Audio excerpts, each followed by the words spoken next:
For trades that will last, you need the right structure.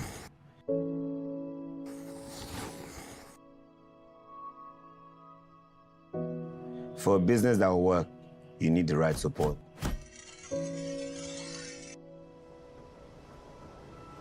We know you want your craft to be around for generations, and we see all you are doing to make sure of this. We know you want to expand your business and would not mind a little help. We have created unique solutions for you. From everyday banking needs that save you time to funding your business dreams.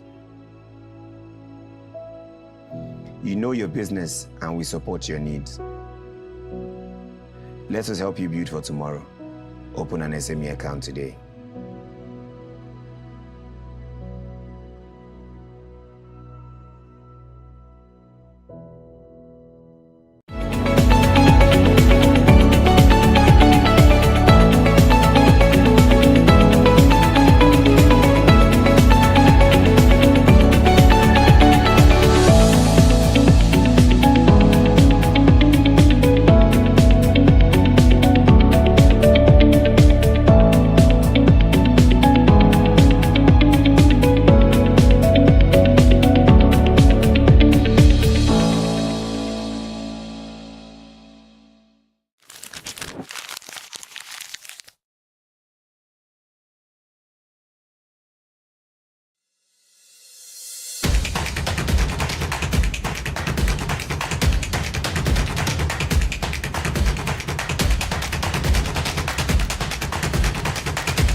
For trades that will last, you need the right structure.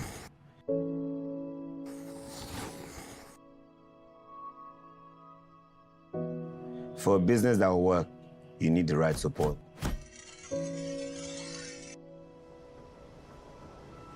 We know you want your craft to be around for generations, and we see all you are doing to make sure of this.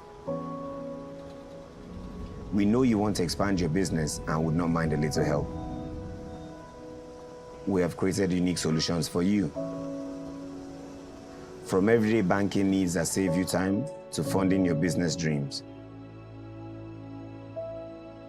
You know your business and we support your needs. Let us help you build for tomorrow. Open an SME account today.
For trades that will last, you need the right structure.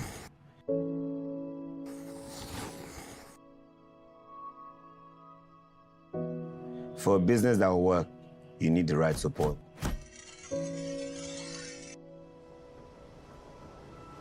We know you want your craft to be around for generations, and we see all you are doing to make sure of this. We know you want to expand your business and would not mind a little help. We have created unique solutions for you. From everyday banking needs that save you time to funding your business dreams. You know your business and we support your needs. Let us help you build for tomorrow. Open an SME account today.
For trades that will last, you need the right structure.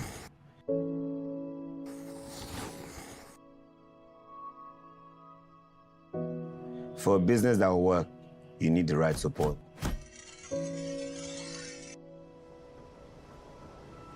We know you want your craft to be around for generations, and we see all you are doing to make sure of this.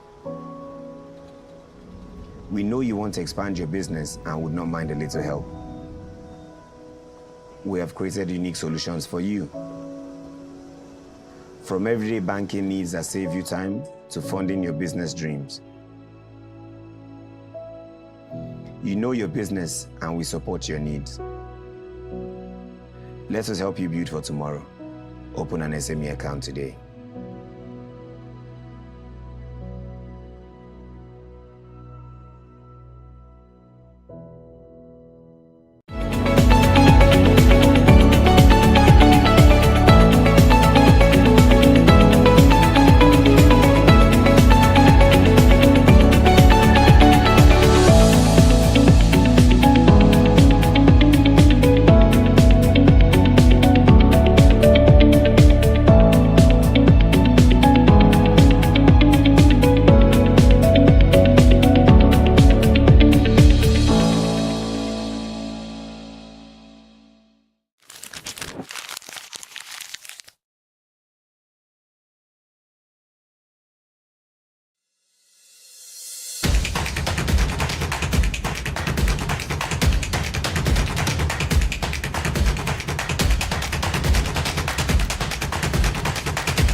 For trades that will last, you need the right structure.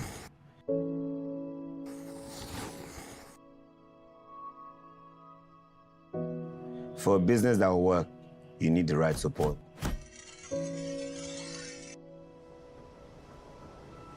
We know you want your craft to be around for generations, and we see all you are doing to make sure of this. We know you want to expand your business and would not mind a little help. We have created unique solutions for you. From everyday banking needs that save you time to funding your business dreams. You know your business and we support your needs. Let us help you build for tomorrow. Open an SME account today.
For trades that will last, you need the right structure.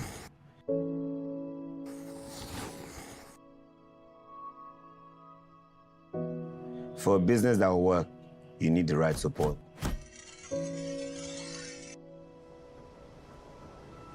We know you want your craft to be around for generations, and we see all you are doing to make sure of this. We know you want to expand your business and would not mind a little help.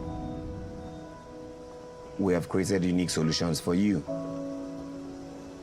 From everyday banking needs that save you time to funding your business dreams. You know your business and we support your needs. Let us help you build for tomorrow. Open an SME account today.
For trades that will last, you need the right structure.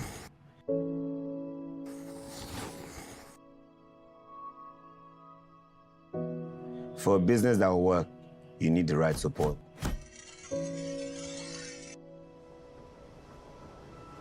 We know you want your craft to be around for generations, and we see all you are doing to make sure of this. We know you want to expand your business and would not mind a little help. We have created unique solutions for you. From everyday banking needs that save you time to funding your business dreams. You know your business and we support your needs. Let us help you build for tomorrow. Open an SME account today.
For trades that will last, you need the right structure.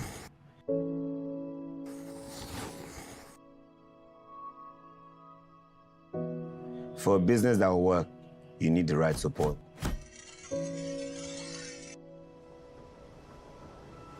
We know you want your craft to be around for generations, and we see all you are doing to make sure of this. We know you want to expand your business and would not mind a little help. We have created unique solutions for you. From everyday banking needs that save you time to funding your business dreams. You know your business and we support your needs. Let us help you build for tomorrow. Open an SME account today.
Good day to our viewers across Africa and around the world.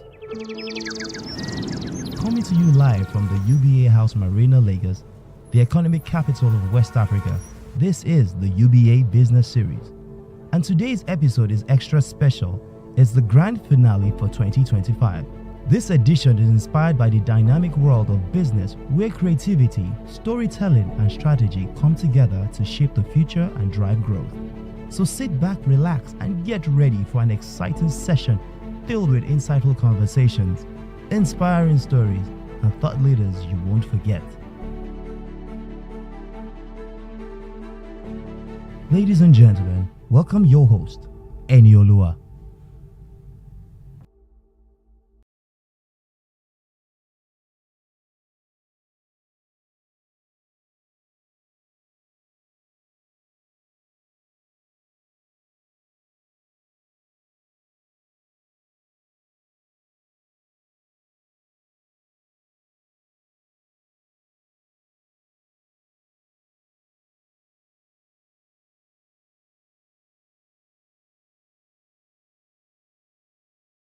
It's going to be interactive here. How are we all doing? Great, great. Allow me welcome you. In Twi, we say Akwaba. In Swahili, we say Karibu. And in French, we say Bienvenue. Welcome to UBA Business Series, the final business series of the year, the finale brought to you by Africa's Global Bank. Please put your hands together for UBA. Please put your hands together for UBA. Thank you. I'll be your host this lovely morning. My name is Eniolua Adeoluwa, and I'll be taking you through today. So if you have any questions, let me know, except it's money. Don't ask me. Ask UBA. It's going to be such a lovely session today, right? We're all ready to learn. Do we have people who create content in the room? Let me see your hands up. Okay, we have people who create content. Oh, wow, that's quite a number of people. Do we have people who are forced to create content because their business is needed, but they don't like it? Let me see. We have people. It's like, I'm so shy. I don't like it. But we're going to be learning from people who create content and who do the business of content today. And it's going to be such a lovely session today. We're going to take the welcome address, and the welcome address is going to be brought to us by Mr. Kayode Olubiyi, the head of digital banking at UBA. Please put your hands together for Mr. Kayode Olubiyi. Thank you.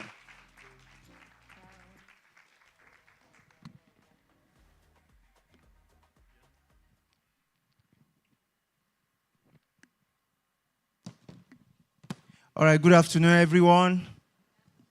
Good afternoon, everyone. I said today is extra special. I'm seeing people I see on Instagram live and direct.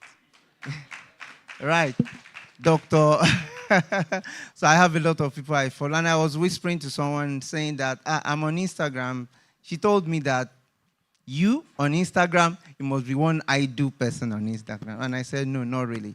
But please just say welcome to the person sitting next to you. Special welcome. Please, if they are not responding to you, just face the person on the next side, please. All right. So good afternoon, everyone. This edition is extra special. Why? Because it's the last one this 2025. For us at UBA, it underscores our unwavering commitment to supporting entrepreneurs and small business owners with requisite knowledge and tools to thrive, especially in today's competitive digital landscape. Today we're talking about something that is very special, content that converts. How do we create a content that, attracts the right conversion, that makes people to follow us? How do we create content that makes us to be person of influence?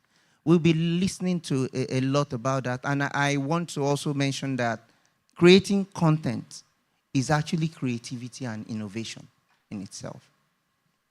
And for us at UBA this year, we've been quite deliberate about rolling out some innovative solutions that express creativity from our POS collection solution. I call it collection solution because it's something we did out of what we observed that there are things that our customers need.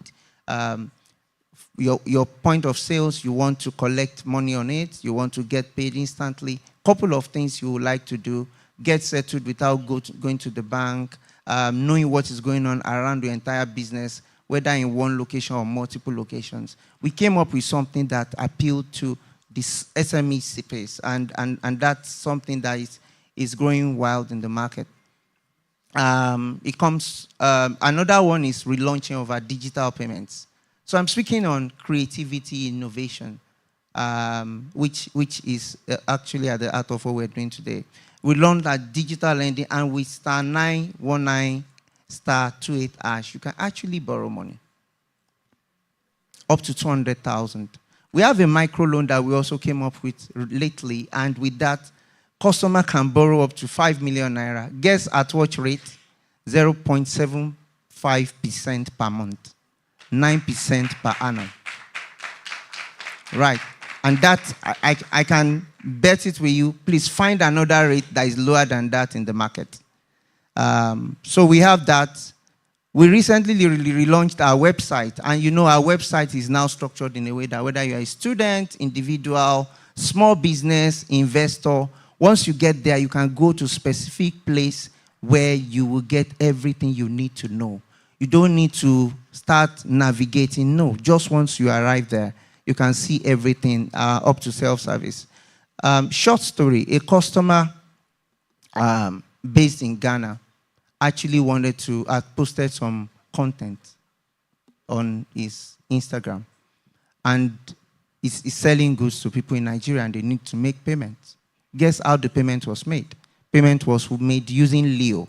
Leo is an AI chatbot that enables customers to bank and chat at the same time from WhatsApp, from Instagram, from Facebook Messenger, and as well as Apple Business Chat. So you can actually make payment, cross-border payment. It's the first AI bot to provide cross-border payment across Africa.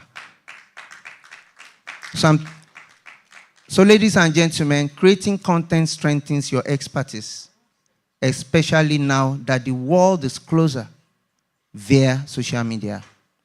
This is one major area of focus and is shaping our future life and making it unequivocally clear to us that a fresh way of thinking is very crucial. Talking about our future life, you have to see it. That's identify the opportunities. You have to seize it, take bold entrepreneurial steps, and you have to shape it. How do you shape it? By building solutions and contents that impact globally from your local base. Ladies and gentlemen, today we're going to learn from leaders in content creative industry who have distinguished themselves in storytelling and social media. And how we're also going to learn how to leverage their experiences to strengthen our brand presence and drive audiences into, or maybe say, convert audiences into loyal customers, creating the future we would like to see.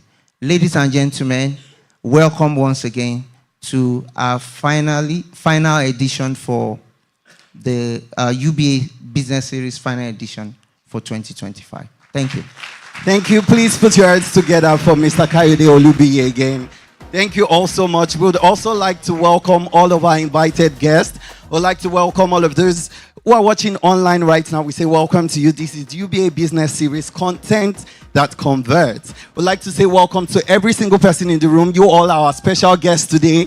Thank you so much for being here. Our lovely customers at UBA, wise men and women who bank with UBA. Thank you so much for being here. Today we're talking about content that converts, building influence and driving growth through strategic marketing. And there is no other person to talk about that than someone who is very dear to my heart as well. The person who I'm going to introduce for our keynote speech also taught me in the university. He was a lecturer of mine, and so I feel extra special to welcome him today.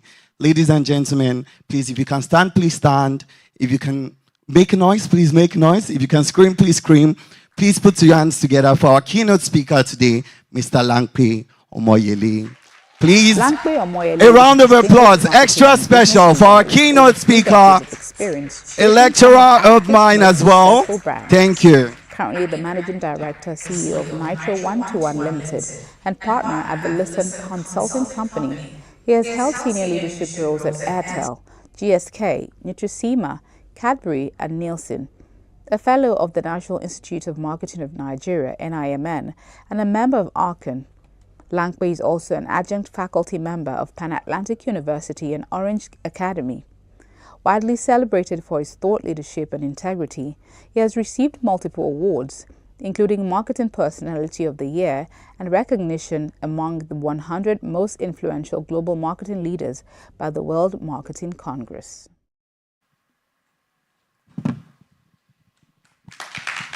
Thank you, Eni. Good afternoon. Jambo, that's Swahili for hello. And bonjour, I'm sure you know that, right? Good afternoon, I'd like to thank UBA for inviting me to share a few thoughts about content that converts. And I will be sharing from an aspect of the evolution of marketing communications and content and how it has evolved over the years. Perhaps before many of us in this room and those listening to me were born. So I'm going to share a few thoughts from the 60s, and you have to believe that what I'm saying to you is the truth because you weren't alive at that time. So first, what is content?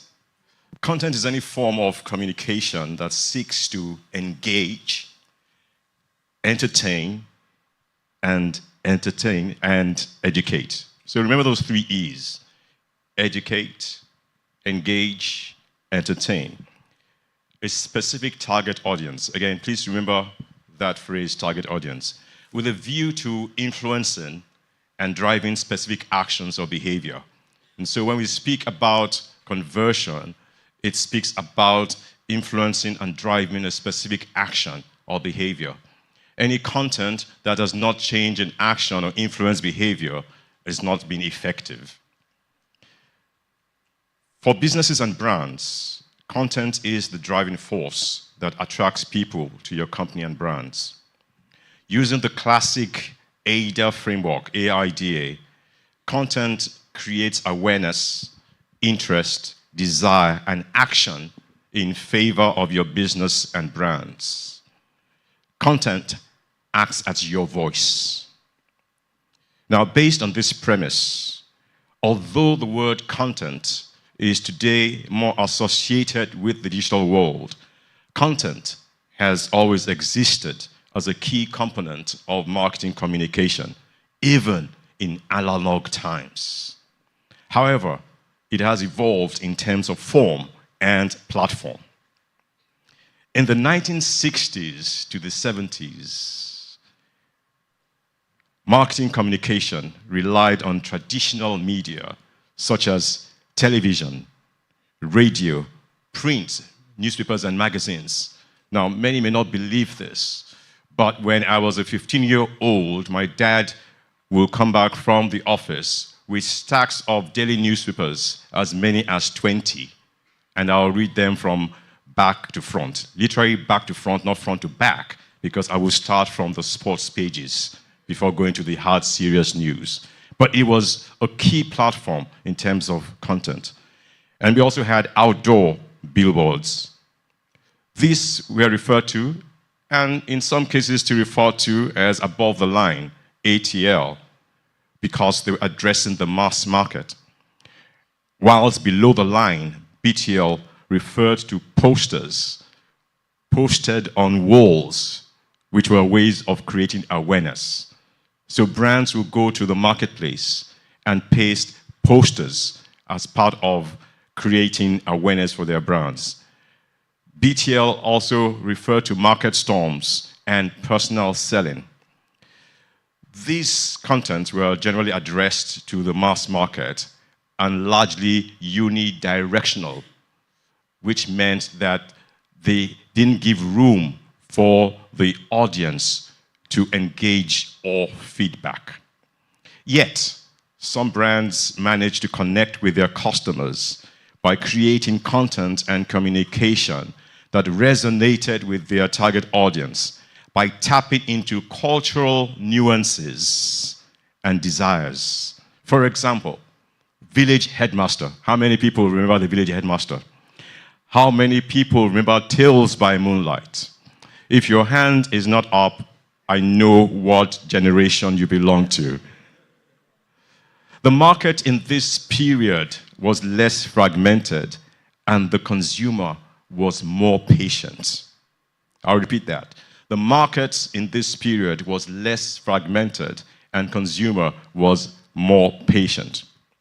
Now, going up further in the years, between the 1980s and 1990s, content became more targeted as audience measurement came into focus. Yet, it still was not precise enough. Television, radio, billboards, and print media remained in prominence, complemented by BTL, posters, and market storms. In this era, brands such as Joy Soap created ads that were great. How many remember, hey, Joy Go? Thermocool makes better things, makes things better. Star Beer, Shine Shine Bobo. And in Kenya, Kasuku cooking oil. Great meals start with Kasuku. These ads, this content, tapped into cultural nuances and prevailing contexts. Media sponsorship emerged in this era with companies and brands such as Cadbury, introducing Cadbury's breakfast television. A bit of background story around there. In this period, before Cadbury's breakfast television, the morning bell on Saturdays was empty between 8 to 10 a.m.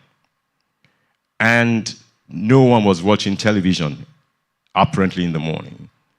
But Cadbury saw there was an opportunity to get a captive audience and created something out of nothing.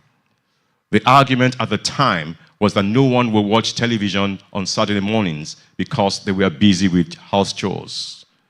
But innovation came into play, and it became a big thing. And again, for content, it means that you can create something out of what appears to be nothing based on innovation. It was also in this period that Bonvita Sports Special became a big thing on radio. Again, nobody thought that you could have a sports program for 15 minutes. And Bonvita initiated it, and now it seems like a norm. If you allow me, I was the brand manager behind the Bonvita Sports Special at the time. It was novel content, and it was in this era that phone-ins commenced as brands recognized the need to engage with the target audience and not just provide information and entertainment in a unidirectional manner. The following decade began a transition from analog to digital. The internet was born. The websites and email emerged as points of content creation. However, Nigeria, nay Africa, was not an active player until early 2000s. I remember being one of the first brand managers in Nigeria to have a branded email for Bonvita. And it was interesting having to respond to consumers, particularly children who are the target audience, by email. The internet and social media transformed the landscape, enabling businesses and brands to engage with their audience in real time. The first decade of the 2000s witnessed a transformation of content and communication with the advent of social media, with Facebook leading the charge. Now, digital is not simply a collection of platforms driven by data and devices. It's a global community powered by people and content. Today, content is no longer limited to traditional media. Digital platforms have created new touchpoints. And I like to define touchpoints as any moment in time or space when or where your business or brand can come in contact with your customers or prospects. So rather than referring to above the line or below the line, I prefer to speak about touch points. Again, I'll repeat that. A touch point is any moment in time or space when or where your business or brand can come in contact with your customers or prospects. And this allows businesses to interact with consumers in multiple ways. Content that was once only delivered to consumers via print, radio, and broadcast television can now be sourced and delivered to consumers through multiple connected devices. And technology continues to evolve with the advent of artificial intelligence, AI. This is driving the content and media revolution and blurring traditional media definitions, with the old converging with the new not necessarily replacing the old in totality, but driving convergence. Social media has become a paramount digital channel of communication and engagement by people and businesses. So content today, from a positive perspective, has led to more varied communication avenues for engagement, connection, education, and entertainment. It is also a bit more light-hearted and humorous, with skits and short bites. It has, however, led to information overload and a greater need to fact-check. Today's consumer is more on the go and more connected and empowered than ever before, with more access to more platforms and communities, and more interaction and deeper engagement with contents and brands due to the proliferation of digital devices. Now, consumers don't just see themselves as consumers of content, they actually see themselves as co-creators of content. They're also more impatient and have attention and trust deficit. I'll repeat that. They're also more impatient and have attention and trust deficits. And this has implications for content creations, for content creators, for businesses and brands. What are some of those implications? With platform proliferation, information overload, and consumer attention and trust deficit, businesses, brands, and content creators must prioritize segmentation, targeting, and positioning, along with innovation in content development and media planning. One size won't fit all. Trustworthiness is also crucial to build brand equity. In light of this, as I begin to close, I'd like to share 9 key trends to consider as you consider developing content that converts. Note that, content that converts. 1, intentional targeting. Personalized content that is relatable and resonates with the target audience. This requires a tight definition and understanding of who the target audience is, and understanding their consumer journey and cultural nuances. When I speak with entrepreneurs particularly, and I ask who their target market is, and they say to me, everyone, I typically would say they're on their way to failure. You can't be something to everyone, and it's therefore important to clarify who your target audience is as you continue or begin your journey on content creation.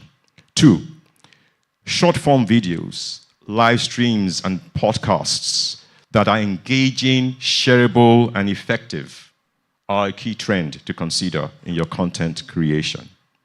3, I spoke earlier on about how consumers, the audience, sees themselves as co-creators.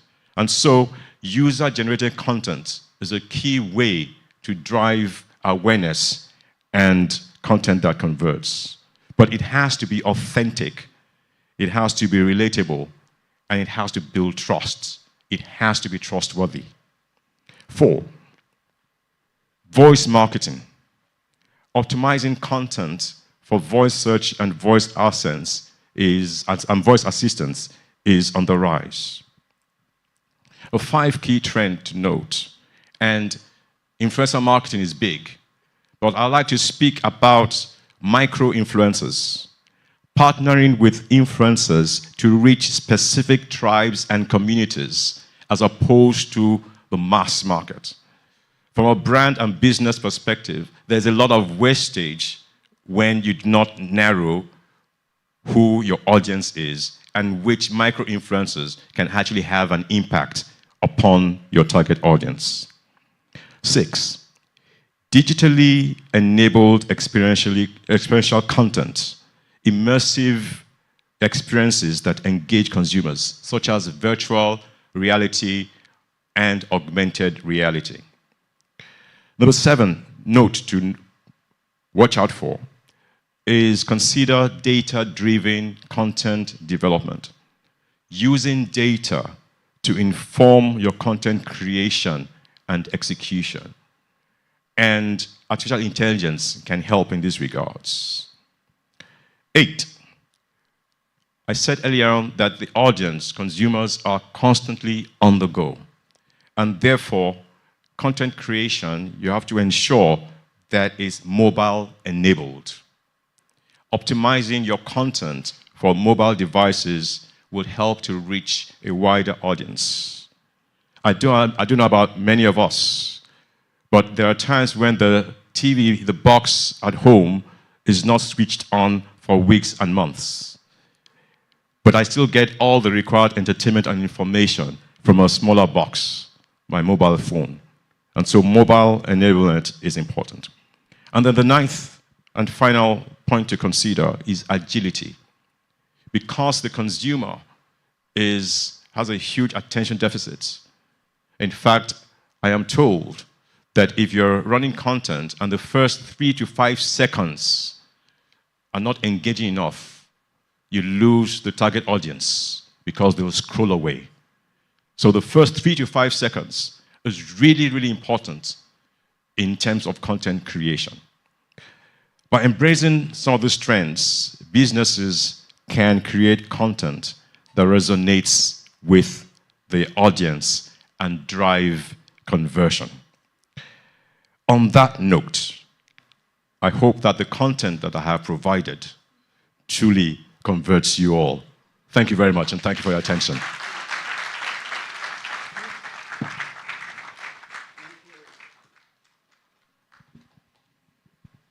Okay, all right. Please put your hands together one more time for Mr. Langpay. Thank you so much, the CEO of Nitro One-to-One. Did we all enjoy that? Did we all learn something? You see, that's how you know the product of the university, standing strong. Look at us, lecturer to student, right here. Thank you so much, sir. I asked earlier that do we have content creators in the house? I saw some hands up. Do we have content creators in the house? Yes. Sometimes we're not just motivated to create content, right? We're tired, we want to sleep, but I'm your motivation today. So I want every single content creator in this room to at least create one video out of this session today. Ensure to tag me and ensure to tag UBA as well, as we will be reposting. That's your job. So ensure you create one content. Let me see you put in that motivation. I also see some familiar faces in the house. Hi, Shegs. Hi, Uriel. Hi, Emisi. Hi, Esther. I will also introduce more people as we go on. I also see a chef right there. I'm not sure of your name, but I know you cook food, so I know you, definitely. We're going to go on a quick commercial break, but before we go, please, if you're watching from home or wherever you are, look at your screens right now. You will see a QR code. United Bank for Africa, UBA, has access for small businesses who wish to access loans up to 5 million naira. If you're one of those small to those loans. Again, United Bank for Africa, where wise men and women bank. After our commercial break, we're going to come back and listen to our wonderful panelists, the wealth of knowledge that we're going to, gain from today. Let's go on a commercial break.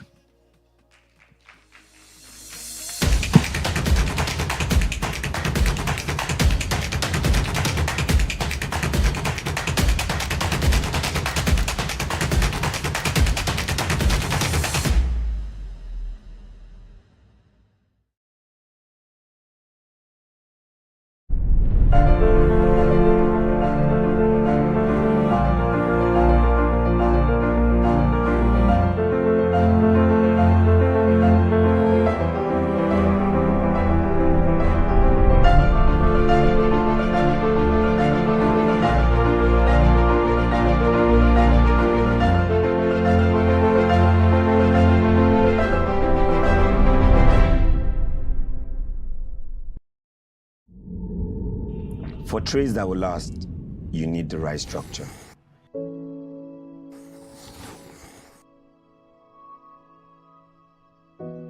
For a business that will work, you need the right support.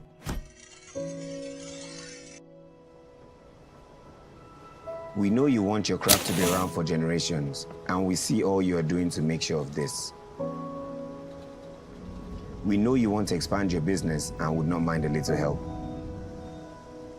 We have created unique solutions for you. From everyday banking needs that save you time to funding your business dreams. You know your business and we support your needs. Let us help you build for tomorrow. Open an SME account today.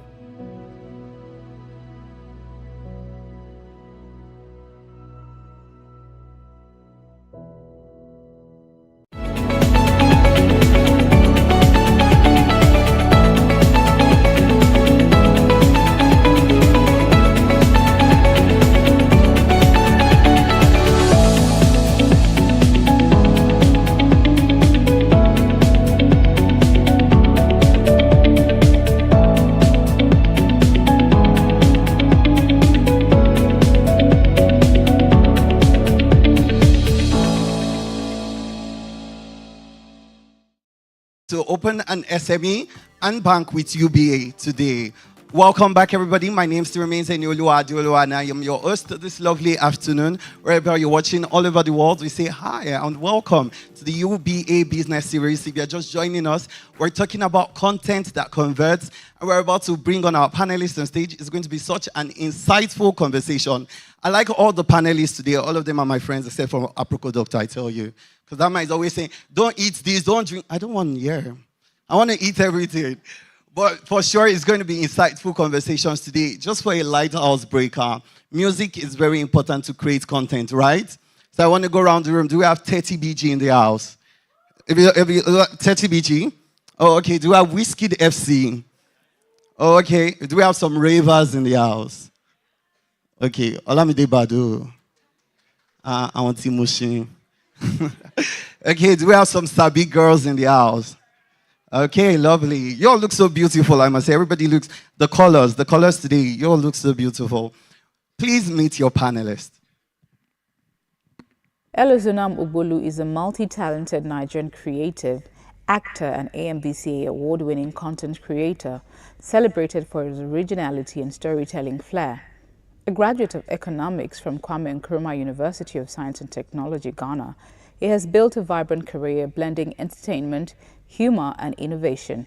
Known for standout projects like Back from the Future and Dr. Georgina, Elozunam continues to push creative boundaries through engaging digital content and brand collaborations, redefining storytelling in Africa's entertainment space. Dr. Chinonso Egemba, popularly known as Aproko Doctor, is one of Nigeria's most trusted medical voices and a leading health entrepreneur. Founder of Aproko Doctor Global and co-founder of Our Doc, an AI-powered health chatbot. He uses storytelling and digital innovation to make healthcare simple, relatable, and accessible. Appointed National Health Promotion Champion by Nigeria's Ministry of Health and a member of the Gates Foundation's Goalkeepers Network, his award-winning campaigns and creative health content have inspired millions across Africa. With over 11 million followers, Aproko Doctor continues to redefine health education through engaging media, public campaigns, and technology-driven solutions. Catherine Kamau, popularly known as Kate Actress, is a celebrated Kenyan actress, entrepreneur, and content creator with over 17 years of experience in film, television, and brand storytelling. Renowned for her award-winning performances and dynamic personality, she has successfully transitioned from acting into entrepreneurship, using her influence to build impactful brands and advocate for social causes, including the fight against early pregnancy. Through her authenticity, creativity, and consistency, Catherine has become one of East Africa's most respected voices in entertainment and digital media, inspiring a new generation of women to own their stories and turn visibility into value. Nas Boy, born Lawal Michael Nasiru Bolaji, is a dynamic entertainer, musician, and content creator, celebrated for his unique fusion of comedy, music, and storytelling. Since launching his creative journey in 2018, he has captured audiences with his witty skits and relatable characters that mirror everyday Nigerian life. Over the years, he has collaborated with top artists, blending humor and artistry to build a powerful personal brand. Signed to Eminent Music, Nasboy continues to shape contemporary entertainment, earning accolades including Best Online Content Creator at the AMVCA 2024. With his infectious creativity and business acumen, he is redefining what it means to turn content into lasting influence. Please put your hands together for our panelists. We're going to be listening to very insightful conversations about content and content that converts. Thank you all so much for being here. Well done. I would also like to recognize all members of the management team of UBA who are present with us. Thank you so much for taking time out of your busy schedules to be here. Thank you all so much. Are we ready to listen? Are you ready to listen? Please prepare your questions as well. I'll be taking 4 questions after the panel session. Okay, how's everyone doing? I would like to go around the room, just a quick introduction. I would start from you, Abroko Doctor. No, it's a personal view. It's nice. Not my friend, perhaps. But I'm good. I'm good. Thank you all for having me here. I hope we really have an insightful conversation today. Okay, thank you for being here, Nasboy. Thank you. I'm good. I'm excited. I'm excited. A bit tensed, but I'm excited. Okay, we're going to calm Nasboy down. Do you want us to sing your song? Okay, Catherine. Hello. My name is Catherine, or Kate the actress. I'm very excited to be in Nigeria. First time in Nigeria. Oh, wow. Please, a round of applause for that. Okay. Yeah. Okay, I must ask, have you had our jollof rice yet? That's the first thing I had when I landed. And goat stew. And what? Goat stew and Okay, jollof. everybody, once a foreigner comes, we ask you if you've had our jollof rice. It's like a rite of passage for us. And it was good, right? I declare it's the best in the world. Oh, okay. I'm going to ask you, are you pilau or jollof rice? Pijof. A mix of both. Okay. Oh, welcome to Nigeria. Thank you so much. Okay, Elizonam.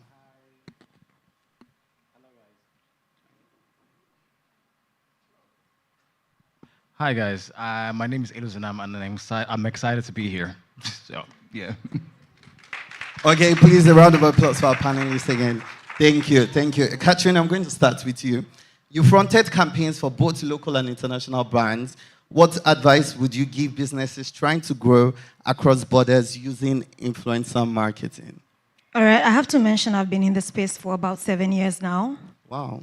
I started as an actress, 15 years in the industry, in the Kenyan film and TV industry, and I transitioned into digital marketing because I believe if I did not transition, I'd be still a single mom living somewhere that wasn't too comfortable.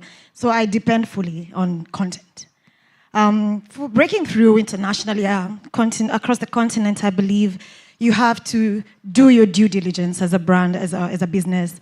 I was the first ambassador for Zaron Cosmetics in Kenya, and they really did their groundwork. For example, you have to look at a creator or a content creator that has this mass appeal, a creator that is authentic, a creator whose values and brand promises align with your brand. The most impressive thing that Zaron did, we have our transport system, we have a matatu culture. I don't know what do you call you? Marwa. Yeah, ours are a bit fancier though. Okay. So matatu culture, so what Zaron did, they plastered my face all over matatu. That was unique, and that's how they were able to study the market. You have to study the market, who is your target market, who is your target audience if you're a content creator. And I think, study the content creator you want to work with, the influencer you want to work with. What is their brand values? What are their brand promises? What do they stand for beyond just the deal? So I think that's very, very important. And of course, the creator that appeals has mass appeal. That as customers appeal. You spoke about authenticity, and I would like to ask Abroko Doctor, you create content, but not just any type of content, you create health content, and it takes time for people to trust the brand because they're listening to what they should put in their body, what they should not put in their bodies. What makes you authentic, and how were you able to convince your audience to listen to you? I think, first of all, it starts with consistency. Because when you expect people to believe you just because you say something, it means you're full of yourself, and then the world doesn't revolve around you, which is, breaking news. So you have to understand that there are actually 4 pillars when it comes to building that. There's status, there's power, there's credibility, and then there's likeness. Status is you have to first of all have what other people want, which is medical knowledge. So I'm going to use myself as an example. So you need to have what other people want, which is health information, medical knowledge. But then again, you also have to understand that not everybody starts to look for health information until they need it. And usually by the time they need it, it's, for some people, it's a little bit too late, right? And so we wanted to bring it before they need it, which was why we now had to look for, which is the 4th pillar, which is L, likeness. How do they speak? What do they say? How do they communicate? So if you realize when I'm wearing the cloak of Aproko Doctor online, I usually don't talk like this. I'm brash, I'm rash, I'm shouting, because that's generally the language on social media, right? You have to find a way to get people's attention. Because if I start like this, which I did, by the way, because I started creating content in 2015. And when I started this way. So I started with, hi guys, so today we're going to be talking about hepatitis. Hepatitis is an infection of the liver, and nobody paid attention, right? And that's because nobody's going online looking for what hepatitis is, except the people who have it. And when you now talk about authenticity, which now is the 3rd pillar, and that's credibility, I had to be consistently speaking in the manner that they understood over time. Will there be times when you say things that are a little bit uncomfortable? Yes. Would you garner really strong emotional reactions from people? Yes. But if you are afraid of that, then you are not ready to build authenticity. Yeah, but how do you now, please, round of applause for that. But how do you not ensure there's not fear mongering? You're ensuring that what people are listening to is what they should really hear. Yes. So what people are listening to is what they should really hear, because part of what we also do is listening. Now we live with digital media, and digital media is both ways. And when it comes to both ways, people have to also understand, you have to also understand your audience. What are their lifestyles? You also have to understand the people you're speaking to. What are their educational levels? So when we give information online, we generally give broad-based information and then still direct people to their medical professionals. Because we are a kind of people that do not necessarily move until it is absolutely necessary. For example, go do your medical checkup. I still have wig to buy. I still have shoes to buy. So, but then when you now tell people this is what happens when you ignore it over time, there are a lot of people who actually make decisions in order to do that. So I would say that over time we've learned, because I wouldn't say since we started in 2015 we got it perfectly, but over time we've learned how to balance the messaging in such a way that we garner people to action and also, get them aware at the same time. Okay, right. One of the common issues when it comes to creating content is the monetization. How do I make money?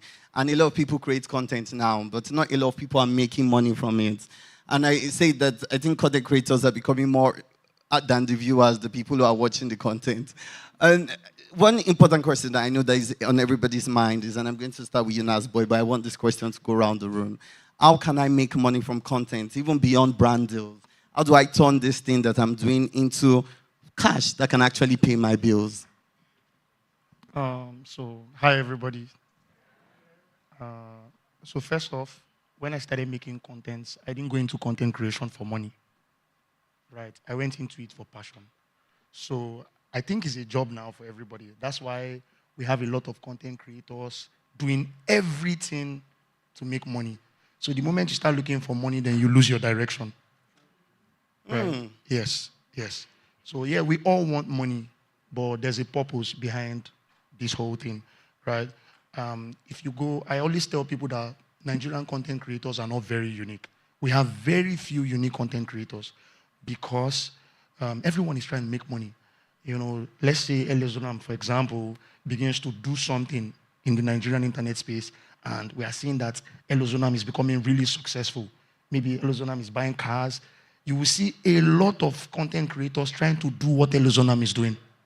So we have a copy industry. We don't have a very unique industry. Go to, I'm not trying to see the app.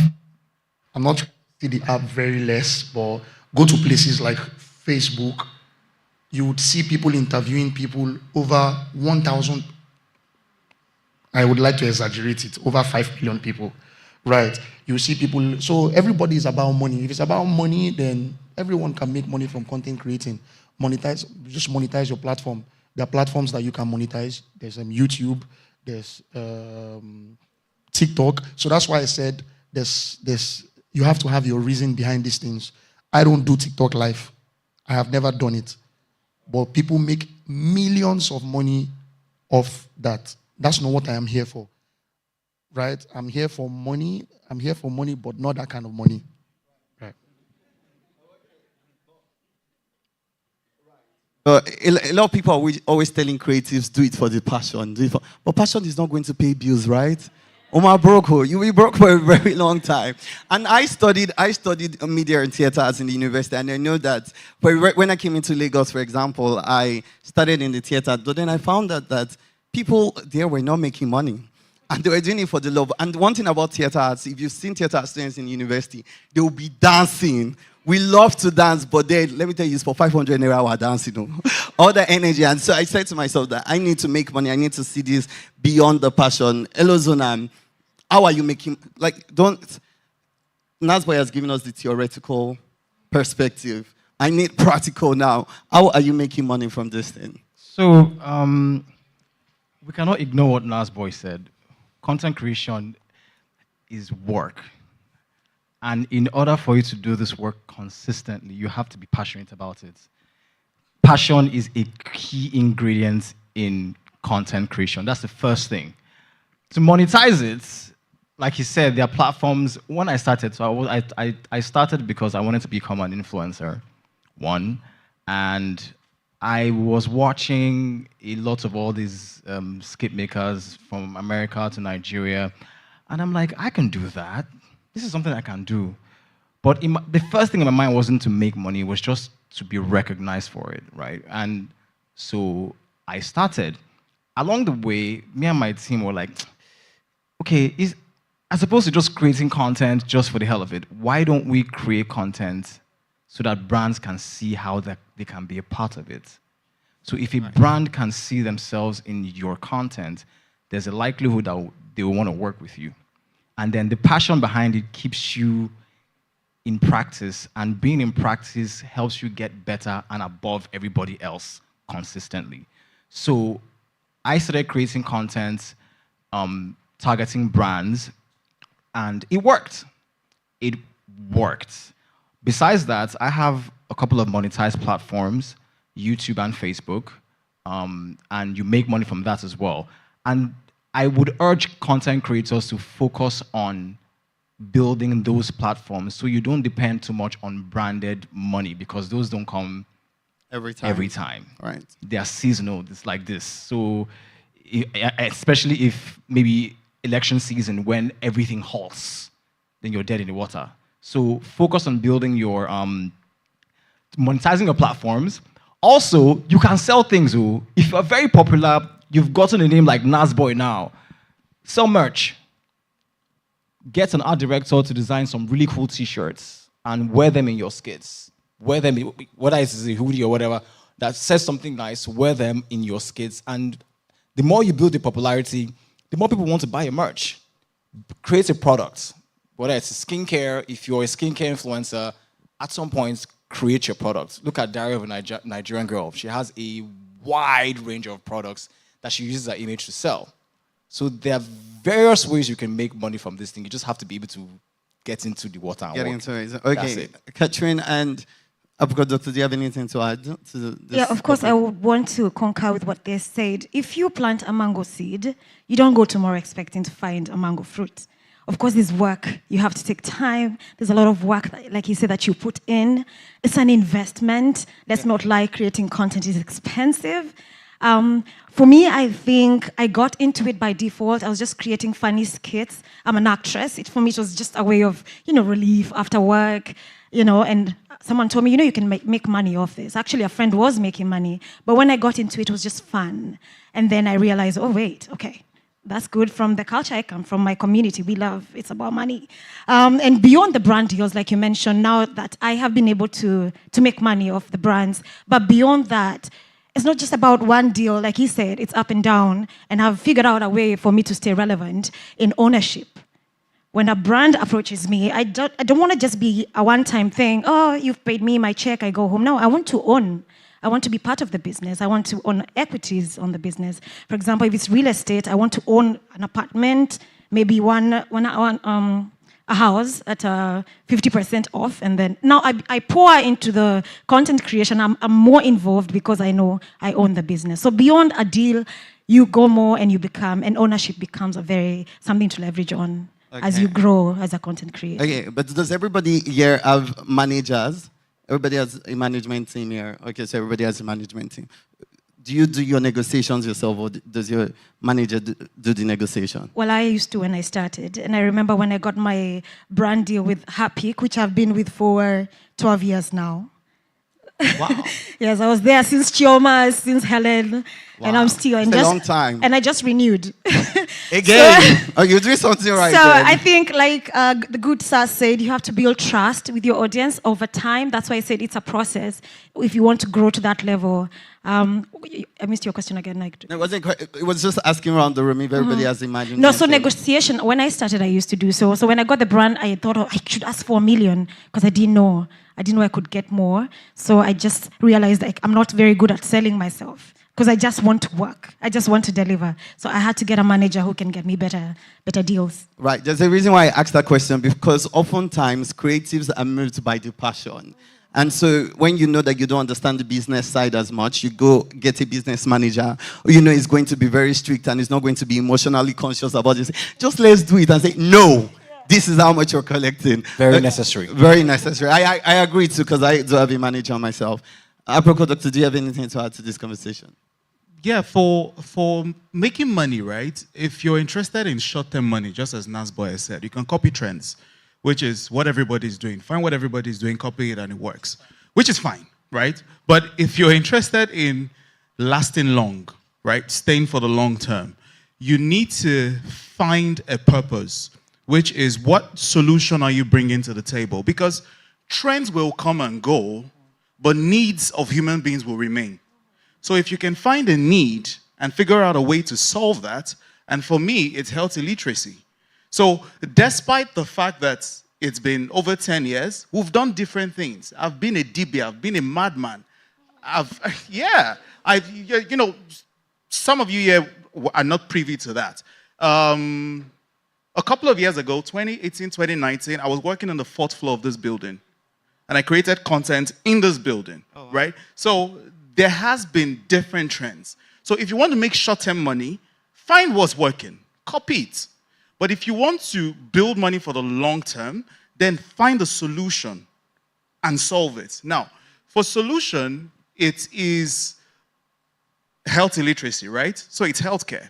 Part of what we're also doing to solve that is we built an AI aggregation system called Our Doc, where people can now access healthcare from their WhatsApp. It's as simple as that.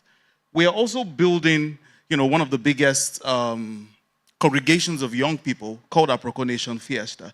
Everything we do is centered around healthcare. And that is what will help you stay longer for the long term. And for that, there will be seasons where it looks like nothing is working. Right?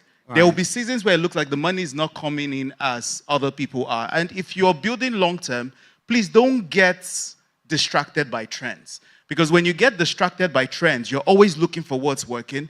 You copy this person, you copy the next person, you copy that person, you copy that person. And at the end of the day, the consistency and credibility that you're supposed to have built, you don't have it. And please get a manager, right? Get somebody else who can be able to talk to brands on your behalf and even help you recognize business opportunities while they're not yet, evident to everybody. Because you could say, oh, I'm into content. I'm driven by the passion. Almost everybody here started it because of the passion, to be honest. But for you to sustain it, just get somebody that understands business. Right. So what I'm getting from our panelists now is, because I also want everybody to get what we're saying. When it comes to management, ensure you've reached a certain level of experience too, because I do believe that at the earlier stage, you should build a lot of relationships. And I always say that in case, sometimes if I leave one manager, I'm able to call the people in that business and say, okay, I have moved to this person and I still have a relationship with the brand itself. And also what I'm getting from them is that we should niche down. And I think it's very common with content creators now just doing everything. So, but ensure you're in an industry and you're speaking to that industry. And once you are known, you can, branch out. I want to come to Elo Zonam because I know that, Elo, you went on a reality show. And the reality show produces several people become creators every year. How have you been able to sustain your brand up till now that you're still very relevant in the industry and relevant in the social media space? Okay, so it's simple. I had a sense of purpose when I entered into the reality show. I had a plan. I knew what I wanted, and yeah, I went into the house. I had a great time, but when I came out, it was back to business. So there has been intention in how I move, what I do. Everything has a purpose. I create content because I love creating content, and that is what has kept me consistent. Now, content also puts food on my table. So if I don't create, I don't eat. And when you are about to be hungry, when you can see it in front of you, you will work. You will create. Cyril is clapping. You've seen hunger in front of you. You see. Okay. So, I mean, and that's what's kept me consistent. The number one thing is I enjoy what I do. I want to see how good I can get before I stop. I want to see my absolute best before I say, okay, you know what? We're done. Okay. That's what's exactly. That's what's keeping me going. The money's good. The money's great. That's it's not the secondary thing. It's like number 1.1 of the matter. But yeah, the passion keeps me going. Yeah. Right. And you know what I'm also getting from what Elo has said is that a lot of people see content creation and influencing as a hobby. It is not. It's a full-time job. It's the same way as a banker goes to the work in the morning and works 9 to 5. It's the same way you should wake up every morning and say, I need to go to work. It's a full-time job. And I know Nas Boy can relate to that a lot because he does content, he does music, he does comedy. Oh, you're releasing it. New song. Sorry. No, it's okay. But you balance content, you balance comedy, and it's even the same thing with our Apoko Doctor. So I'm also going to come to you because you do content and you used to go to the hospital and you're building an app. How are you able to balance this life? Because I work as an influencer and I know it's so stressful and everybody thinks, oh my God, you're just enjoying, like, yeah, I could do that easily, but it's hard work. So how are you able to balance it? And even though you're working hard, a lot of people are like, Kiloshi, what are you doing? But I need to hear, Nas Boy, how are you able to balance it? So first off, I was going to say something, but I missed it. For younger creators here, my best advice for everyone is, please, I don't think I like the idea of blow. It pisses me off when somebody says, I want to blow. I don't know. I don't think there's anything that pisses me off that much. You understand? For creators here, I would advise that you prioritize growth than blow. Right. How I have been able to manage this, I promise you, I have not been able to manage nothing. Real. Right. And I tell you for free. And I heard you saying, no disrespect to anybody's job, but I tell you for free that content creating is the craziest job ever. Not everyone can relate. I would explain why, even if you're a content creator. But the moment you start, people start paying attention to you, let's say you become famous, you begin to move. You don't move at your pace again. You begin to move at the people's pace. What does this mean? Right? I promise you that I do not want to post comedy videos every day. No, I do not want to. Some of the videos that I post, I personally don't find them funny. But I have to be consistent, right? I have to be consistent. It feels like if you're not consistent, then the brands are, okay, imagine if you stay 1 month without posting. Bro, no brand is going to look for you, right? So sometimes it is so bad that the brands don't come to us because of the quality of contents that we create. The brand comes to us because we are famous. It's bad.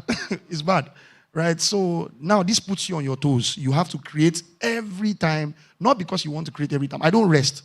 Like, I don't rest. As I'm sitting down here, as You're thinking. I was thinking of ideas, right? So the man who is at the bank who goes 9 to 5, does his job from 9 to 5, goes home to rest. Yes, I'm not saying you cannot be innovative. I'm not saying you They cannot. said, no! Don't tell me that. No. Not I'm coming. everybody, I'm but coming. understand what I'm Nas coming. is I'm saying. coming. I'm coming. Understand what Nas- So I don't know your position. I don't know your position in the bank. But now let me use myself as an example. If I was working somewhere, let's say I was working in a firm, right? And I go to work and I do my 9 to 5. Whatever I have to take home is choice. Is my choice. Whatever I have to take home is my choice. Yes, my boss can call me to do something, but my boss will not call me every day to do something. Every day. I don't know how it works. Maybe you guys can teach me. But I tell you that I do not have... Oh, and again, when I talk about freedom, I don't talk about freedom from just working. I don't have freedom here. Even when I'm on vacations, I am thinking. Right? So I don't think I can't remember the last time I had freedom. I can't remember the last time I stopped thinking. I cannot remember. As I was seated here, I was thinking. I go out on dates. I'm sitting down. The girl is talking to me. I'm seeing content. You know? Real. So I honestly can't remember the last time I had a break. I honestly, mentally, I feel like I have overused my brain. I tell you for free. Because I'm not even lying. This is family. Right? And I feel like everybody came here to hear the truth. So I feel like I have overused my brain, that my brain isn't as active as 5 years ago. Right? Because of how pacey the industry is. Right? Every day I'm dropping contents. If I'm not dropping, I'm thinking. If I'm not thinking, I'm doing music. If I'm not doing music, I'm promoting music. If I'm not promoting music, I'm performing music. Pity me. How are you still alive, bro? Okay. We're all enjoying the conversation. Yeah, and let me tell you, because I tell people every time I'm losing my mind. I was talking to my team recently, and I was like, you know what? Nothing is funny to me again. Leave it. I'm done. I'm tired for the year. Like, I'm able to rest. It's okay to rest and just, let's only do adverts. I'm okay. I'm good. But it's like, oh, you need to create content every day, and people don't understand it. One is that because everybody sees the life that you live, which is good. I'm not going to lie about that, to be able to afford certain things at a very young age. But again, I'm also going to ask Catherine and Aproko Doctor, and I'll start with you, Catherine, because fame is a different conversation. When you are famous, people don't understand what it means. And when people come to me and ask me every time, I want to do this, I say, you need to think about if you want to be famous. And I tell people every time that the only thing I would go back and do again is that I wouldn't have gotten famous as early as I did. I would have waited till I was like 28 or 29, where I know that what anybody says is, I don't care. I'm already more mature. And, but just myself at 21, at 22, I would come on the internet and you just see conversations about you, and nobody is bothered about how you're going to bed, how you're feeling. I will tell you, and this is me being vulnerable. There was a particular time last year I had, an internet conversation, and while people were saying, oh, what are you doing? My mom's high blood pressure was going up. And so I wasn't even bothered about myself first. I was bothered about my mom being awake by 2 a.m. on the phone with me, and my family trying to even gather ourselves together. And nobody understands those conversations. And you say, should you really be famous? So I want to start with you, Catherine. You've been famous for a very long time. Have you been able to balance family, fame, and knowing when to, step away and say, I'm a human being at the end of the day, and I need to focus on my life? Hold it. This is me looking for balance. Because there's none. It's very, very hard. But what I realized is I have a community that keeps me grounded, and that's family. When you get famous, we forget where we come from. And you start, social media is an illusion, and you start assuming that's your real family until bad things happen to you. I mean, a week ago, my comments were off. because you know Kenyans on Twitter, X, and I got a deal with a foundation from a billionaire, and it was hell. Okay, we know what you're talking about. The other side of this beautiful life that you see, and that's why you have to be prepared for it. It's brutal. It's cruel. You're a darling when you move at their pace, but when you start having your own voice, then now the attacks come. But because I am, one, loved at home, because I have invested at home, my friends, the community that I have keeps me grounded. And the fact that I have a home to go to and I'm loved at home, it doesn't get to me much. So please remember the real people in your life, because fame can get to your head.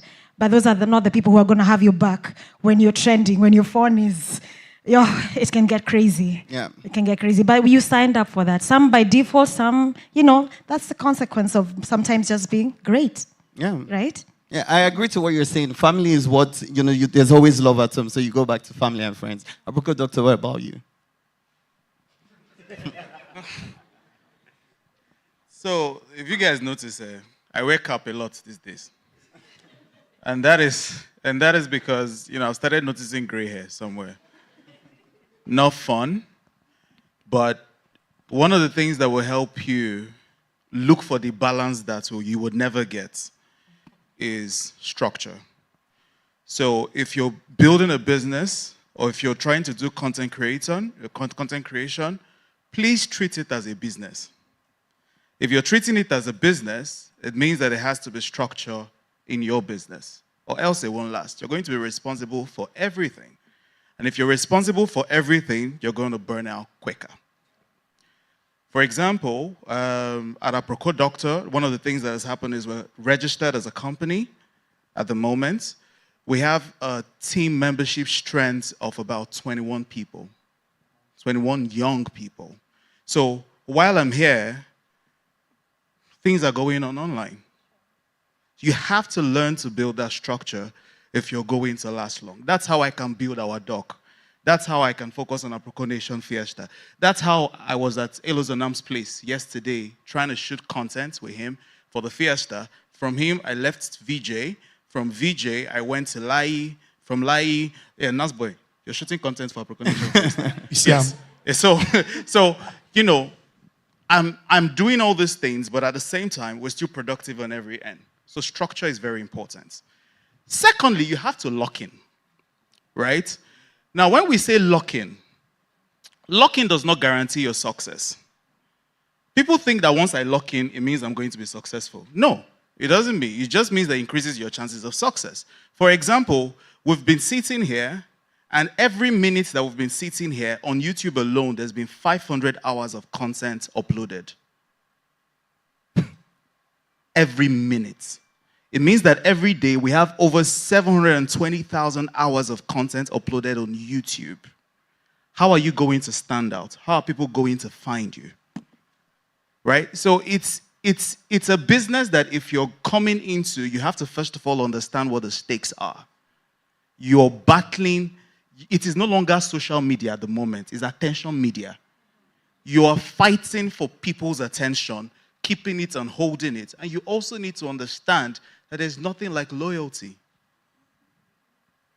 People are only loyal to you so long as you solve their needs. So you have to understand that this is what you're getting into.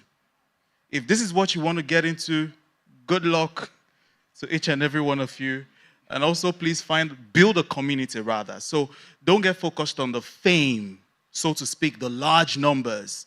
Don't let your focus be on the amount of likes, comments, and all that. Rather, focus on building a community, because when you build a community and a strong community, one of the people that I even want to give a shout out to here is Amazing Amma. He has a community of just building around food, and you can see people, aggregate around that. That's him, right? Yes, that's him there. Okay. Please stand up. Hey, yeah. Come on. Don't worry. I know him. We're friends. Personally, we've not had a, conversation. This is the first time that I'm actually interacting with him. But I see his, and he's consistent about it. So, Yeah, I hope we've been able to confuse you about finding balance. Just know that it's never going to happen. Yeah, but you sorry, to add to Okay. that, I would say not everyone has to be famous. True. That's one. Two, not everybody will be famous. True. Three, I would always say I have my own maths. I generated it.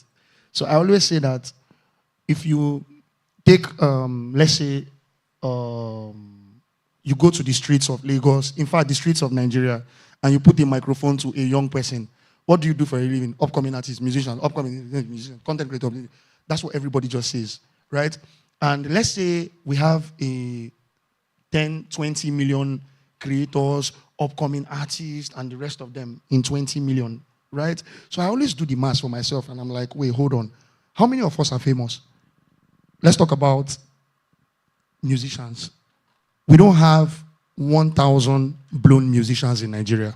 Go and do the math. We do not have 500 successful musicians in Nigeria. Yes. Yeah, because fame is not success. It can be, but it's not. We don't have 500 successful musicians. You can go home and do the maths. 500 successful musicians in Nigeria. We don't have 500. Forget about the people who just come and post and make you feel like they have money or they are successful. We do not have 500. But go to some other spaces. You will see more than 500 successful people. So why do you want to die here? Right. Right? Why do you want to blow when you can grow? Right? Because growing can also give you money. Right. Somebody praise the Lord. So everybody wants to blow. And I keep doing the math for myself. I'm like, this is 20 million persons doing this thing. Upcoming artists. And if you want to do the math, we don't even have 0.0001% of persons that are successful doing this. So why do you want to die here? There's photography. That industry is not saturated. Yep. There's the editor space.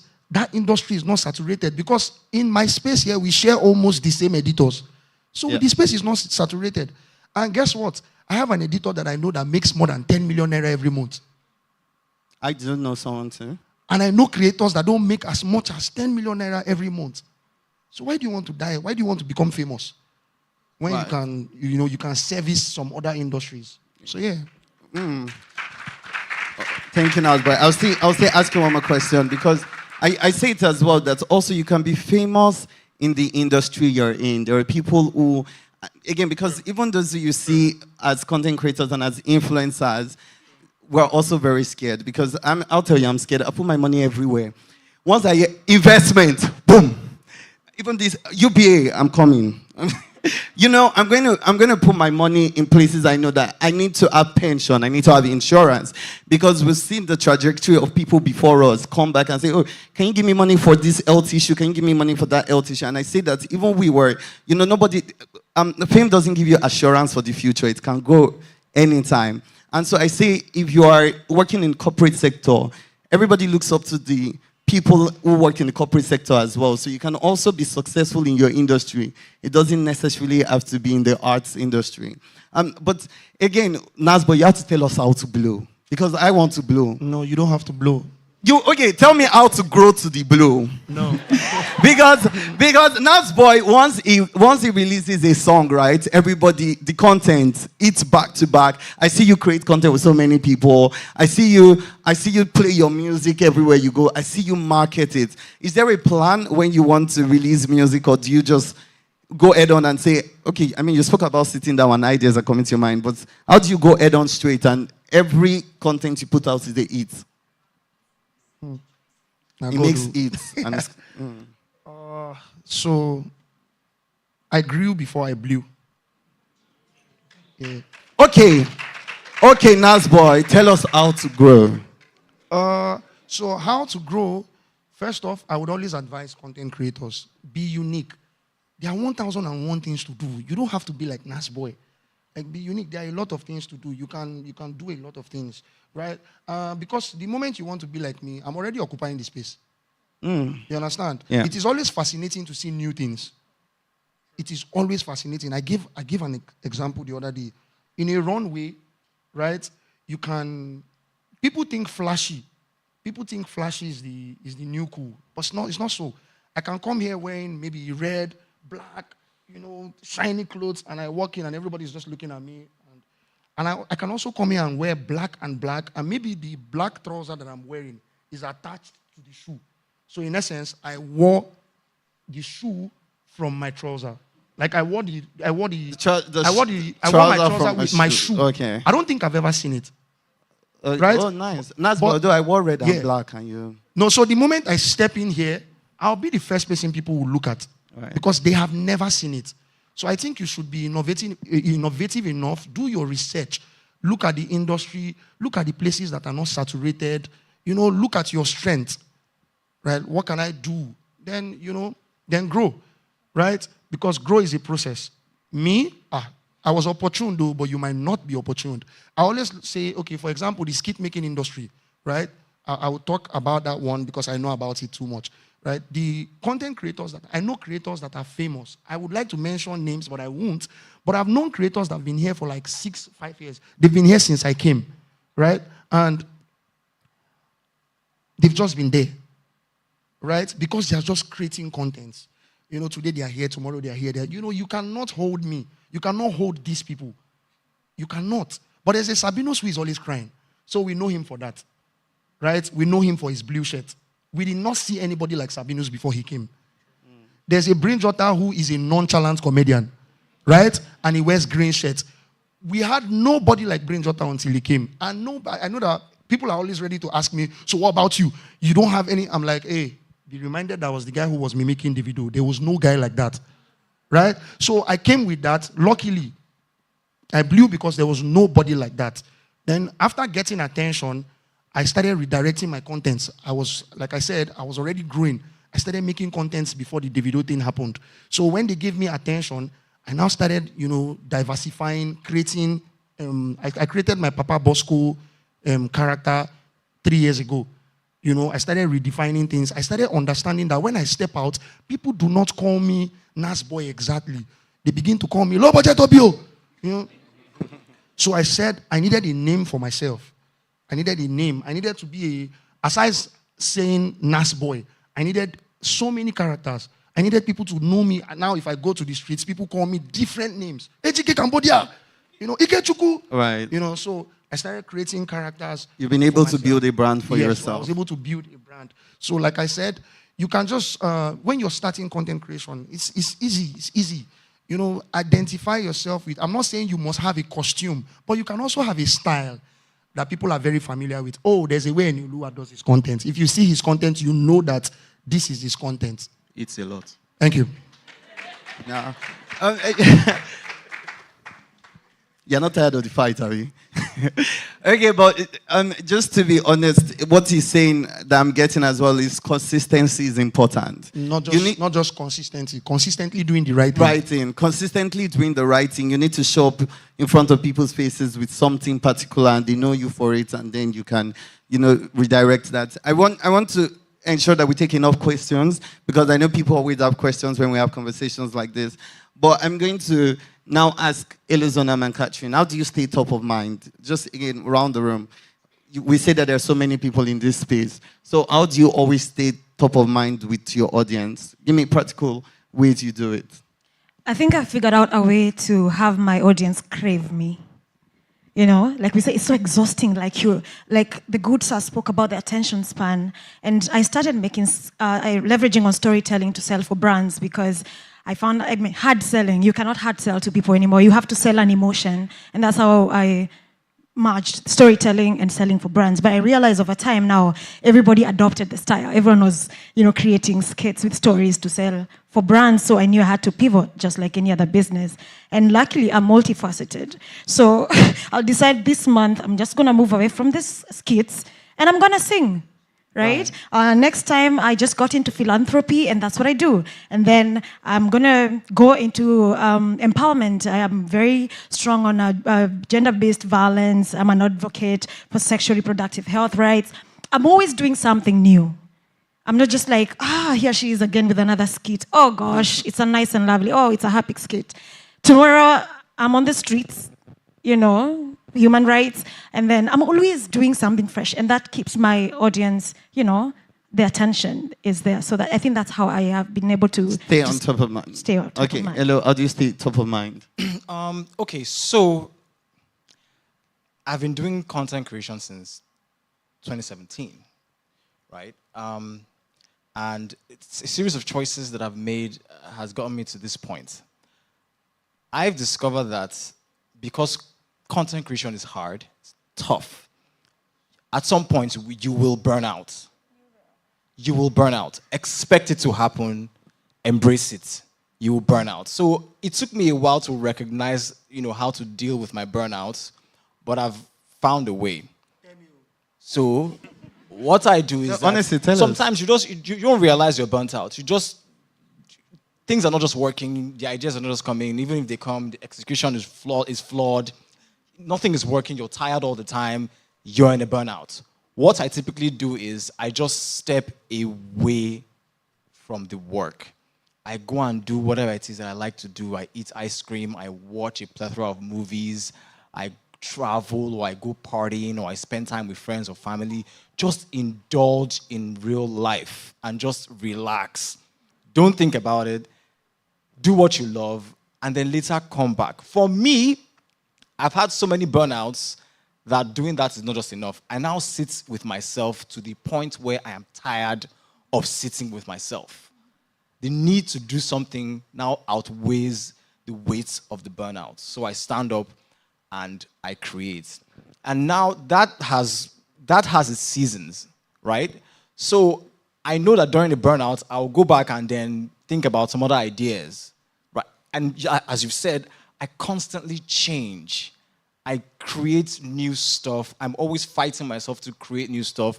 If it's from Back from the Future or to Hello Neighbor or My Name is Zozo to Dr. Georgina, I'm always creating something new. So I just don't do one thing for a while. Even if I stretch it out, if the audience likes it, I stretch it out, and then at some point, I let it go and reinvent myself. I don't care about posting consistently again. I think I've gotten to that point where you all know me. I don't need to fight for that spot. Yeah. I'm in that spot. So even if I go away for 1 month, I don't post, I come back with a fresh idea, I post, you guys watch it. And that's how I've been able to build brand trust. That's why even if I don't post for a month, the brands will still look for me because I deliver quality every time. Right. And maybe to just also chime in on what he's saying, it's okay to burn out. It's okay. Yeah. And it's also okay to get help. I have a team of writers. If as a skit performer and writer, you do everything yourself. You're writing the script, you're directing. It's okay to delegate. I have a team of young Gen Z as writers. Sometimes I'm not inspired, and they'll have the scripts, and maybe I'll put my magic. It's okay to get help. We need to understand that. You don't have to do everything yourself. I think it helps with the burnout. Okay. I think also for burnout, it is very important that we address this issue because a lot of young people who are actually doing content creating want to do everything while doing a job as hard as content creation. So you want to be able to go out with your friends, you want to be able to have a big family, you want to be able to keep up with everybody's life. You need to understand that there are certain things that you cannot keep up with anymore. You're going to have to make sacrifices in some areas of your life and let some things go so that you can at least have the space for something as demanding as this. For example, me, one thing I don't joke with, sleep. I must sleep. Must. Once it is 10, you can't catch me outside. 10? Yes. Oh, apricot doctor, you're so boring. You don't go out in the night. You catch me outside, like You catch me outside. 10, I'm going home. Right? Because that is the only way I can remain sustainable. If I sacrifice myself on your altar of late nights, then I become less productive. For yourself. Okay, thank you. We all enjoyed the conversations. Do we have questions? I'm going to go around the room to take questions. Can we get questions prepared so that we can take more than 4 if possible? And okay, so I'm sure the team will work on that. I will take one. Do we have any final statements before we take questions? Anything you want to talk about in particular? I'm sure. Or do we wait for the questions and then we give our final remarks? Okay, let's wait for the questions. Can we take questions across the hall, please? Mrs. hand is up. Your hands are up. Okay, we have questions. I love it. So we'll be able to take as many questions as possible. That's why we cut the panel short.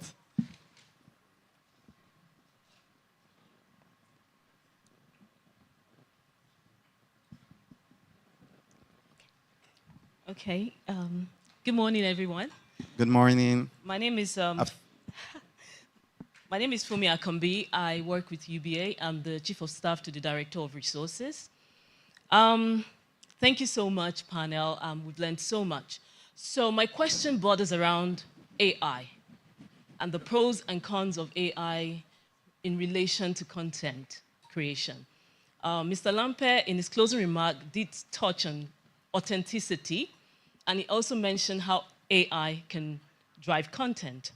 So, as a brand, UBA plays very prominent role on the digital space, content space. And my question is this. What do you see as the main risk? We know some of them. We talked about authenticity, originality, misinformation. How have you been able to navigate some of the challenges that have to do with the issues and challenges created by AI? For example, Apoko Doctor, talks all about health. And tomorrow or the next minute, you can see Emeka Nkechi, you can eat 10 eggs and drink 10 glasses of milk. Meanwhile, it is his face, but it's not his voice. It's not his voice. As our group chairman, we've had cases where his image has been used, his supposed voice, but the content is not his, and there's some misinformation going out there. So can you just talk to us about how these challenges can be circumvented for brands and content creators? Thank you. Thank you very much. So, very important question, and is also a risk that I face head on right now. Because as you mentioned, these people are not even telling people to eat 10 eggs. These people are using my face and what looks like my voice to sell penile enlargement creams, weight loss teas, and at this point, even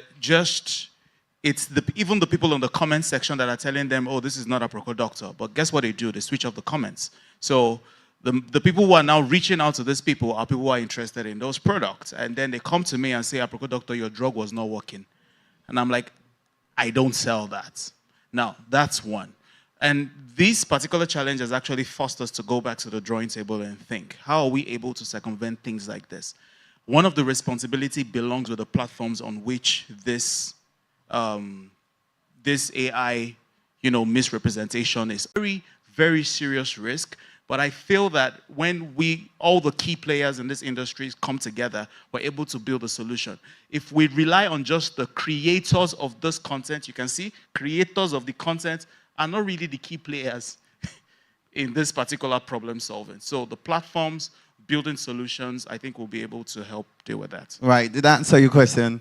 Yes. Thank you so much. We'll take another question now. Hello. Good afternoon. Good afternoon. My name is Maureen Ibe. I'm a real estate consultant and I create content around real estate and investment. Firstly, I want to appreciate all the panelists, Dr. Chinonso, you're my namesake. I try not to miss your content around 7 a.m. I always watch that. Nas Boy, your character, even the one you act like Igbo, like an Igbo man. When you're not Igbo, that's great. And Elozinam, I would like to come for your section if you don't mind, therapist. I love your content. So I know that. Oh, okay, wow. Okay.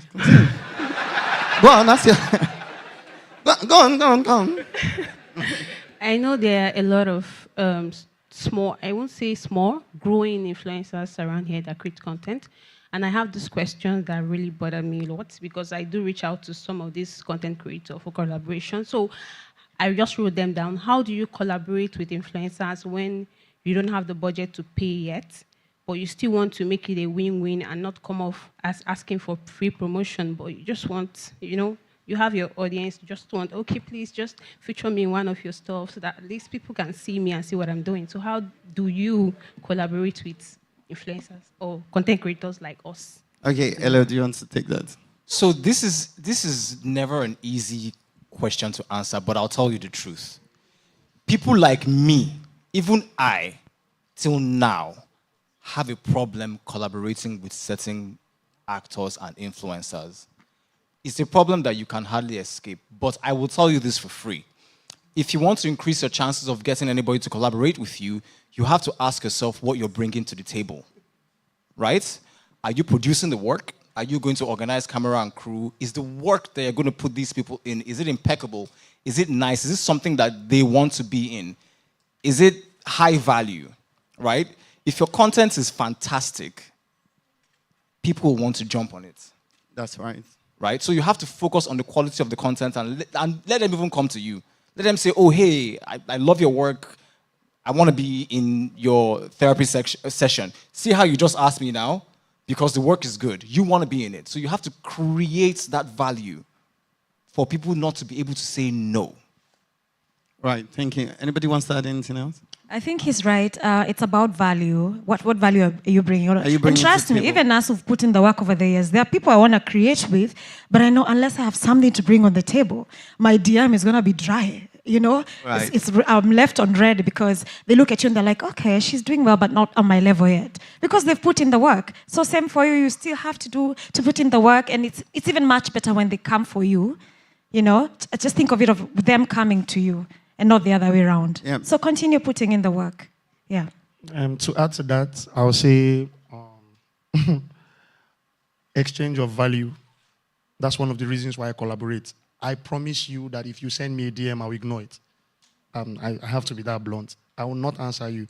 Because what's the benefit? What do I stand to get? Are you paying me? Okay, I'll reply your DM. Am I looking at your followers that if I create a content with you, it will help me? Like we said, the job is already a stressful job. So I'm not even trying to help anybody. I'm trying to help myself. So every collaboration has to be worth it. Collaboration has to be worth it. Yep. Right? And do not forget that I was the one who said, leave this blue. Because one of the reasons why you guys always want to work with us is because you care about Blue. But if you want to grow, you would feature your colleagues now. The guy that has 50,000 followers. Because if he has 50,000 followers, if you're trying to grow, you can actually have 1,000 followers from that. In essence, you're growing. So leave me alone. Grow. Grow to the point where I would love to work with you because we have to exchange value. Right. So other than that, the only reason why I might decide to work with you is because your content is very great. Brings us back to we telling you to make great contents and very unique contents. Thank you, Nasboy. Thank you. I hope you got your answer. Thank you. Well done. Imese, take your question now. Hello, good afternoon, everyone. Yeah, my name is Imese. Yeah, and the question I want to ask is, I think you were the one that actually asked the question regarding management. You said as maybe an early content creator or like me that just got out from the house, and you said getting a management is not something you think it is good, or I didn't get the question well, that you have to like create a relationship with few people before you get a management. Like, I don't really get the question. Like, is it that if you're just new to content creating and you're a bit famous or something, you should get to relate to people first before you get to management? You won the competition, you should get a manager. But let's take it from the room. How do you do? When you're young and you're starting out, getting a manager is a bit of a stretch. Yeah. I think I had to manage myself for the better part of I think for the first five years before I could even afford a manager, because there's cost implications to it. I think there's like a 20% of a deal. So I think at the time you have to do everything. When we were starting, we were doing everything. You're shooting your own content, you're editing it, you're everything. You go negotiate the deals for yourself until you get to a point where you can afford to pay a crew and management. So there's going to be a bit of work in the beginning. So you just can't wake up and say like, oh, speak to my manager. No, you have to. It's a process. Yeah. Okay, so sorry. Hello. Unfortunately, you know, a lot of us here started as, we started through a process, right? We started from 10,000 followers, 20, 50, yeah, but that 100, platform shows then you. we started attracting, talk to my manager. Yeah. But unfortunately, she just won Big Brother. So that's not, so it doesn't apply to her. Yeah. Because, congratulations. Because now that she's out of the house, brands are reaching out. I promise you she cannot handle it. and she cannot afford to say yes to everybody. And we are all aware, the people who are in her level or the people who understand already know that you cannot be talking to Imisi directly. You have to speak to a manager. Yeah. So you have to get a structured management because you cannot do it. And we are aware that I have enemies, I promise you. It's a normal thing. And my enemies are aware that I have to have enemies. You know? So when they see me, even if they are angry at me, they understand. You understand? So you cannot be available for everybody. It's impossible. You have to say a lot of no's. If not, bro, I promise you, you'll be everywhere. And I don't think it's so good to be everywhere. I would love to be everywhere there's quality. Right? And not everybody offers quality. So get the management, please. Also, the price for fame is scarcity. If you're everywhere, there's no reason why people need to pay you to be in particular places because you're already everywhere. But what I would also say is that when you come out of a reality show, you want to first find what exactly you want to do because you have a lot of noise in your ear and you're pushed straight to the public eye. I would also say that a lot of people would tell you they're the best managers, but find someone that understands you and not just understands business, but can have a relationship with you because your manager has to be your friend. A lot of people will also tell you your manager is cheating you, taking money from you, which is very common. But again, there are checks and balances you can do. Look at your invoice, look at your receipts, but ensure that you grow with the person. You know, a lot of people, and I know this because I know a lot of people say, oh, change the manager. They don't know what they're doing. But when you change the manager after 2 months, the person starting from the ground again, and you try to grow with the person. So stay consistent with who your manager is. Ensure that they understand the business as well. And if it's that, oh, you feel like they're taking money from you, just ensure you're looking at some of your invoices. But you can't see everything, but just try as much as you can. And I think, like, be part of the deal, like, be in the boardroom. There's tendency of, my manager is going to handle everything, or he's in the boardroom negotiating the deal. You can just sit there and be quiet, but you understanding the business. Please be involved, especially in these initial stages. Get to understand the business, like he's saying. Yeah, in case you also want to, and another thing I would say is that just also develop a relationship with people. And why relationships are important is that the people who are behind the businesses and the brands are human beings as well. And human beings will like relationship. And so even if you're not involved in the conversation every time, just be able, you know how Nigerians like it, Baba mi alpha now, you know, and so you just have that relationship that exists with the person once in a while. I think one personal advice that I'll give to you is your manager has to first of all protect you. The person is called your manager. There are people who you get, and this is from personal experience, there are people who you might get involved with, and their entire identity is just about the money. You know, they will take any deal, even if it tarnishes your name. So it is very important that the person is looking out for you first. That's the most important thing. Is this person concerned about your legitimacy? Is this person, concerned about even your own well-being? If that person is, then that's a check mark for a lot of other things. You now start looking at skill, ability of relationships, and all that. But if the person does not care about you... Okay. Thank you, everyone. Imisi, we wish you all the best. Congratulations again. Okay. Good afternoon. My name is Uzo, and I manage remittances for UBA. I follow all of you. So interesting, we're speaking about content that converts. And we're talking about strategic marketing. So what I've heard a lot of you speak about is personal brand. Now, as a business, how do you convert your content for me to get a return on investment? Because I'll pay you for a service. How do you drive that, utilize that influence to drive my business growth? How do you choose? You say you do business with Zarin and I've picked for 12 years. So how do you drive return on investment for them? Because it's one thing to be plastered on a billboard with the brand behind you. What is in it for us as business owners when we sign you up and pay you the amount of money that we pay you? How do you ensure that I get value for the money that I give you? So that's the question.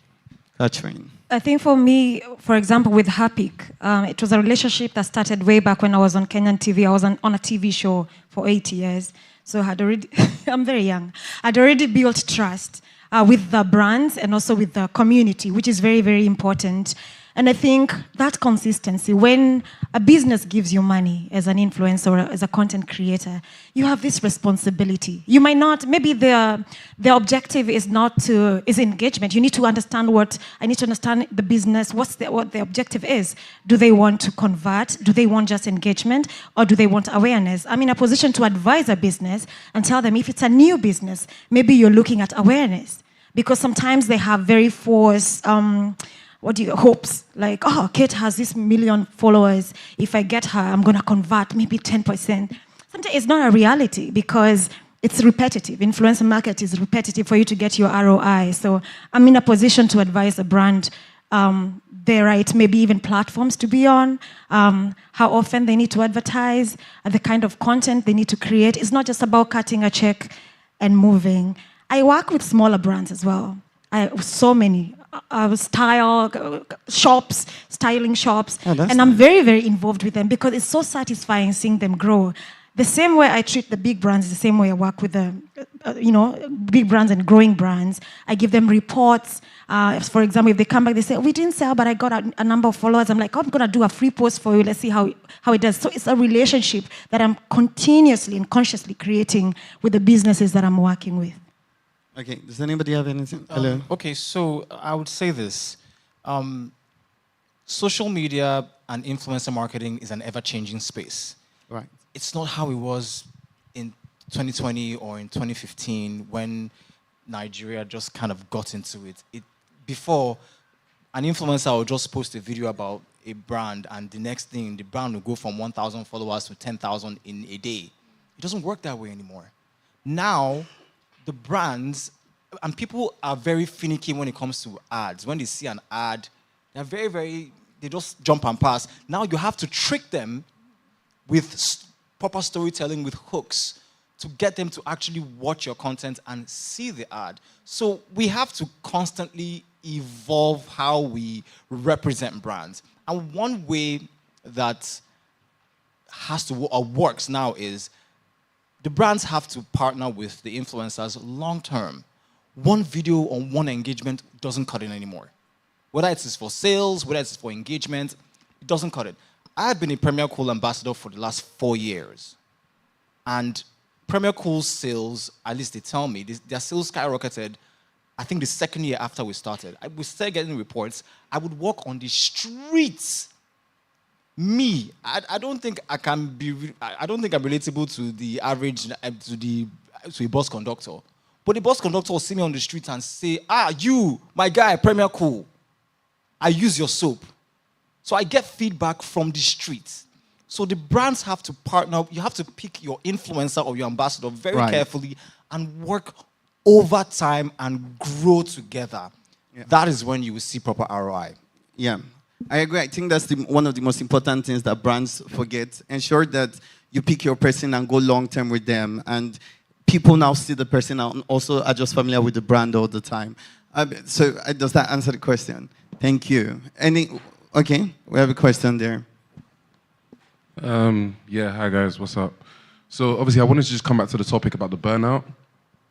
In my situation, I'm like on a long-term that we're just speaking about right now. So I'm on long-term deals with maybe like 6-7 brands. And obviously we have deliverables monthly. So I feel like for me, it starts to feel like I never stop. So I never like go on holiday. I never stop working because it's like you're delivering maybe 2 videos for a brand every single month and you've got 6-7 of those brands. Obviously it's a massive blessing to be representing these brands like on a long-term deal. But then I feel like I don't create in bulk. So like I have friends like some of you guys, maybe not you guys specifically, but friends that they create in bulk. So maybe they've shot their contents months before. But with a lot of companies that I'm with, like for example, like I Bet Niger, for example, is a lot of betting is like football. So it's like in the moment of like, okay, cool, Arsenal played Man United yesterday, we want to speak about this. So a lot of brands that I'm with, I've realized that like I deliver better when I'm creating at that moment in time. So I don't really create my content in bulk. So I'm never going on holiday. So I feel like I can't be burnt out. And sometimes I am burnt out and I just kind of need to like leave it and chill. And then also, in the most humble way possible, when you get to the point where these people are paying you like a lot of money, you then feel like I can't stop because you're under pressure, you're representing this company and they've put a lot of money in your bank account. So how dare you say, well, for this month I can't work. So yeah, I just want to know how you guys feel about that since we're like in the same space. Abuka Doctor, do you have an answer? I think it still boils down to the same thing that we spoke earlier. For you to not burn out, you have to figure out some sort of balance. You can't have everything in life. The brand, obviously, at this point, is one of your priorities. So it means that if there are other things on your priority, something has to shift. It could be, I'm cutting down time on this. I'm cutting down time on this so that I could focus more on this. Because if you have a singular focus, it sort of helps you deliver because you know, okay, this is my bread and butter. This is, just as you mentioned, this brand is paying me a lot of money. And so because of that, I have to focus on them. So it means that you even have to protect your own ability to deliver. Most times, the reason a lot of people burn out is because they don't protect their ability to deliver. They keep thinking, oh, it's content creating, so I can't do everything. And in the process of doing everything, you'll find out that because every day you wake up with, let's say, 89% or 100%, everything that takes your attention throughout that day is depleting from your battery and your ability to even deliver. So burnout is generally just you looking inward and asking yourself, how many things are on my table? How many things are important? What can I get off this table in order to make more time for what matters? Right. And I think at this level where brands are investing so much money, it means you're bringing value. You're selling them your community. It gets to a point, I have this egotistical view that I will always be bigger than any brand I represent. So that means I can negotiate deliverables. If you tell me to deliver 12 videos in a month, I will politely decline and tell you, I'll give you more value if I do at least 4 and give you quality. I think you are in a space where you can negotiate for yourself when it comes to deliverables without compromising the money, your bag. I think you are on that level, and I think you should do it. So to add to what they've said, delegates. I think, was it you that delegates? Part of the reason that you have a burnout is because you're doing too many things at once. You're thinking about too many things at once. You're thinking about doing too many things at once. You have to delegate. Somebody has to do some thinking for you. They see, oh, you're representing 6 to 7 brands and you have 2 to 4 deliverables a month or 10 deliverables for them. They need to be able to anticipate your needs before you get there so that you can focus on being the talent in front of the camera, not worrying about the back end so much because somebody else has that covered. Somebody else that you're paying is worrying about that. So you just do your thing in front of the camera or whatever else you're doing and leave somebody else to do some thinking for you, and that would prolong your energy, actually. Yeah. Yeah, I would just also add to what you're saying. One is very specifically, I know my manager is here somewhere, but management, you pay them 20% or 15 or 10%. There's a reason why you're giving them that money. I don't write briefs anymore, interpret briefs or write scripts. The management is supposed to be a company, and it's not a single person's business. So they're supposed to employ people in your management team, whether it be script writers or copywriters, who would then go ahead and write that script, because it's easier to look at something that is written and say, okay, I'm now going to work on it, than to be writing it afresh totally. That's one.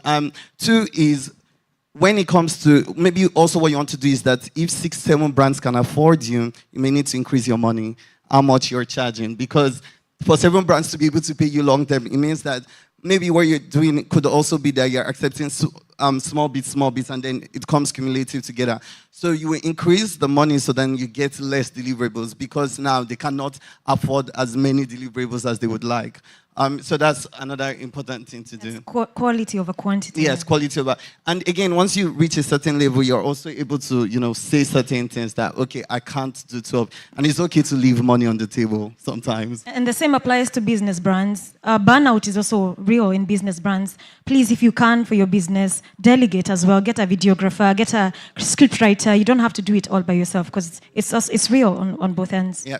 We're just going to take one more question. If there is any question in the room, one more question. His hand has been up throughout. We didn't come to this side at all. So I have to just take question. Okay, Uriel, and then we'll go there, please. Okay, good afternoon. So I wrote this question down. So I wanted to find out, how do you stay relevant, especially when platforms and the algorithm changes? And then my second one is, how do you measure success beyond your follower count as well? I didn't really keep quiet because follower count is... The mention of the algorithm, you just get tired. Right. You're putting in so much work for what? Bruh. 500 likes when you have 2.5 million followers can be discouraging. And I think I have chosen to completely ignore. Thank God for Instagram. You're able to see how many people are actually seeing your content versus the likes that you get. But I think that shouldn't deter you from creating, because you can still, when you look at your insights, you can still see the people who are engaging. So I think the algorithm shouldn't deter you to continue creating. You still have your community. They still see your work. So I think, for me, I ignore it and just give quality, consistency. Yeah, consistently. I'd say that we've been saying content creation is a job, and all our approach to content creation still has to be like a job. And I don't know any business that is going to stay long in business if it doesn't focus on data. Now, one of the data you need is your back-end data. Your back-end data is very important. If you wake me any day, I can tell you the population of people following on Twitter, on Instagram, on TikTok. I can tell you their age range. I can tell you their gender, their location, and that sort of affects how we create content. Because, for example, on Twitter, which is the most violent platform ever, right? One of the reasons it's even more violent is because the majority of the people following Aproko Doctor on Twitter is 18 to 25 years.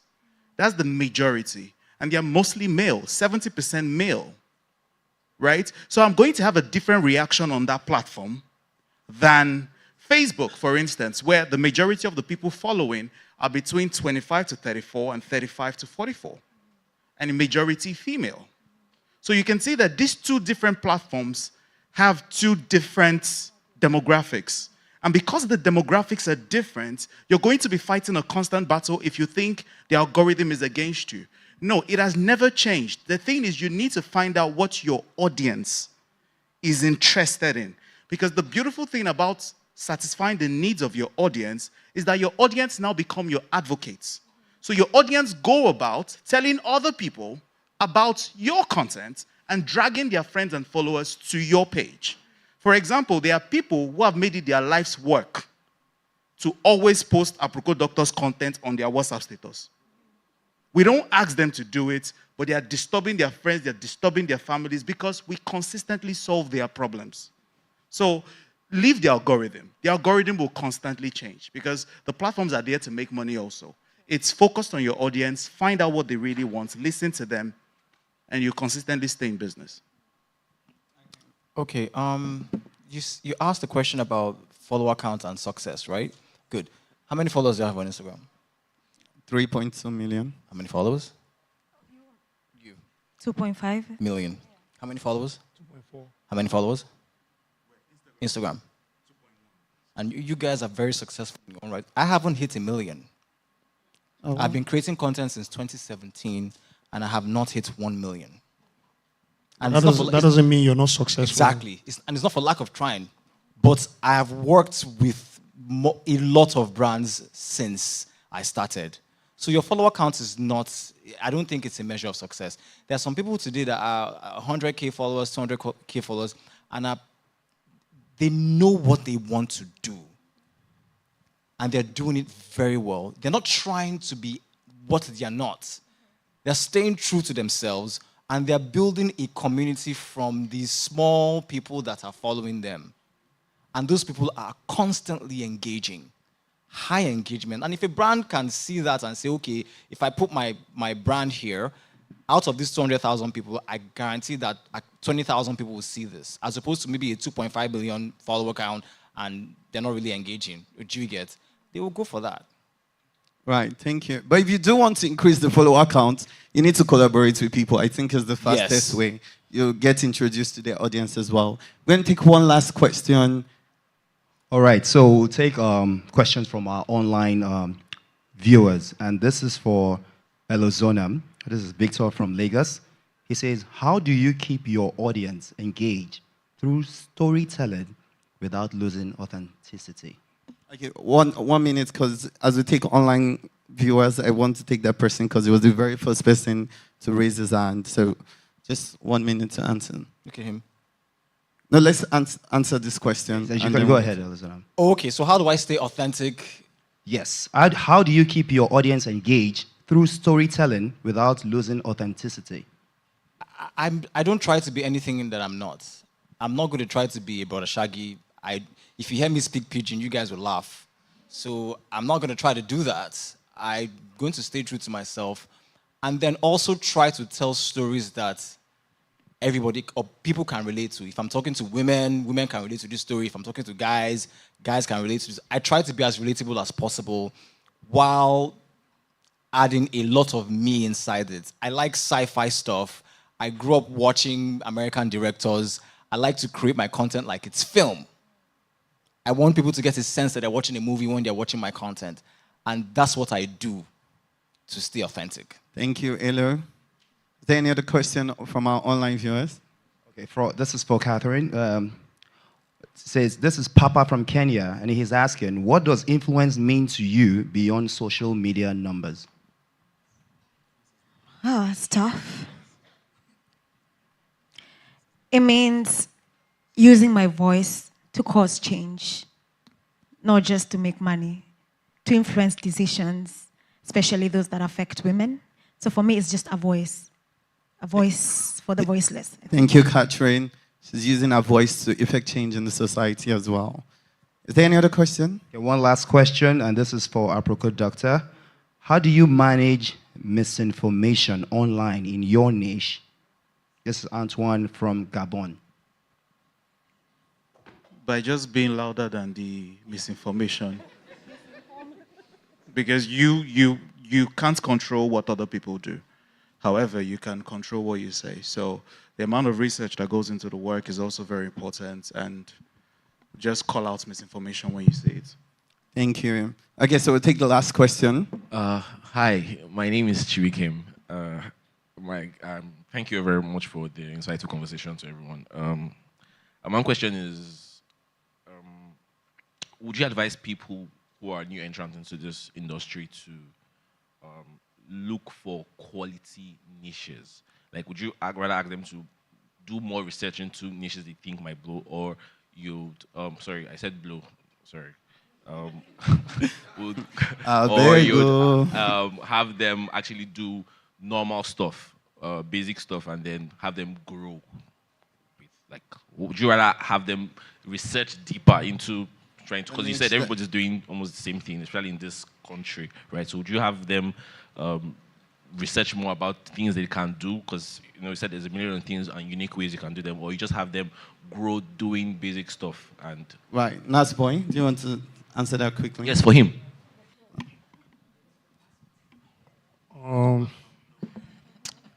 First off, it's not as deep as doing a lot of research, I promise you. It's just go into the space. You know your strength at the end of the day. You know what you can do. I do not know why you want to become a content creator, but you know, right? Are you here for the money? You're just what? You're not trying to be a content creator. Oh, so you're just asking. Oh, okay. So if you're trying to be a content creator, I am saying that the space is not super occupied. There's a lot of things that you can do. There are a lot of things that you can do, right? If you want quality, go for quality. If you want money, go for money. I am here because I want to stay for a longer time. I've been doing this. I got popular 5 years ago. This is like my 5th year being popular, right? And guess what? I'm speaking at UBA. Come on. Come on. I want to say thank you to every single person in the room. Please give our panelists a round of applause for us. Thank you so much. Thank you. Thank you. Did we all enjoy the conversations? Did we learn a lot? Yes, and I'm sure we're all going to go back home to create content that converts. I want to say thank you to every single person in the room who has stayed true and listened to all of this. We want to say thank you to our online viewers at home. We want to say thank you so much for listening to this conversation, and we hope that you learned a lot. Before we go, I'm going to take closing remarks from the Group Head of Marketing and Corporate Communications, Mrs. Alero Ladipo. Please put your hands together for her. Thank you. Let me start by saying I have a newfound respect for content creators. It's a lot of work, and I'd like everyone to give them a round of applause, but specifically for our panelist, Dr. Chinonso, I'm going to try and call you by your real names. I'm going to, So Dr. Chinonso Aproko, Doctor, thank you very much. For Nasiru Lawal, Nas Boy, thank you very much. To Catherine, thank you. Kaumu, thank you very much. Elona, I asked for your real name, but they said it was Elozanam. Am I correct? Okay, so, but they also put Zozo. So which one should I call you? Zozo. And people were forgetting the glamorous, lovely moderator today. Thank you, Annie, for everything. And I'm going to say Dr. Lakpe Omoliele, thank you so much. The comments that you made around, Mr. Cameraman, content creator, yeah. The comments that you made, the trends, how you took it from 1960 to present day. And I think the point that I want to make is that, content creation is the profession now. There's nothing that you've spoken about, the discipline, the consistency, the need for focus, the need for data, for research, for insights that you do not take into any profession and into any business. So you might be here thinking this was a content creation panel or discussion, or it was about marketing, but it was really about what are those disciplines that you require in order to be successful in any profession, right? It's not about the glam. It's about the work that you put into it. So we are bankers wearing suits today, wearing things that make us look like, we were born professional. And as a content creator, you're mixing it up. You're wearing shades during the daytime. You're doing things that maybe wearing shoes. Like, I love Elezona's shoes. I was staring at them. I thought they were really, really nice. But the thing is, before you get there, it requires consistency. It requires discipline. It requires research. It requires you really being focused and creating a niche for yourself. I work in a bank.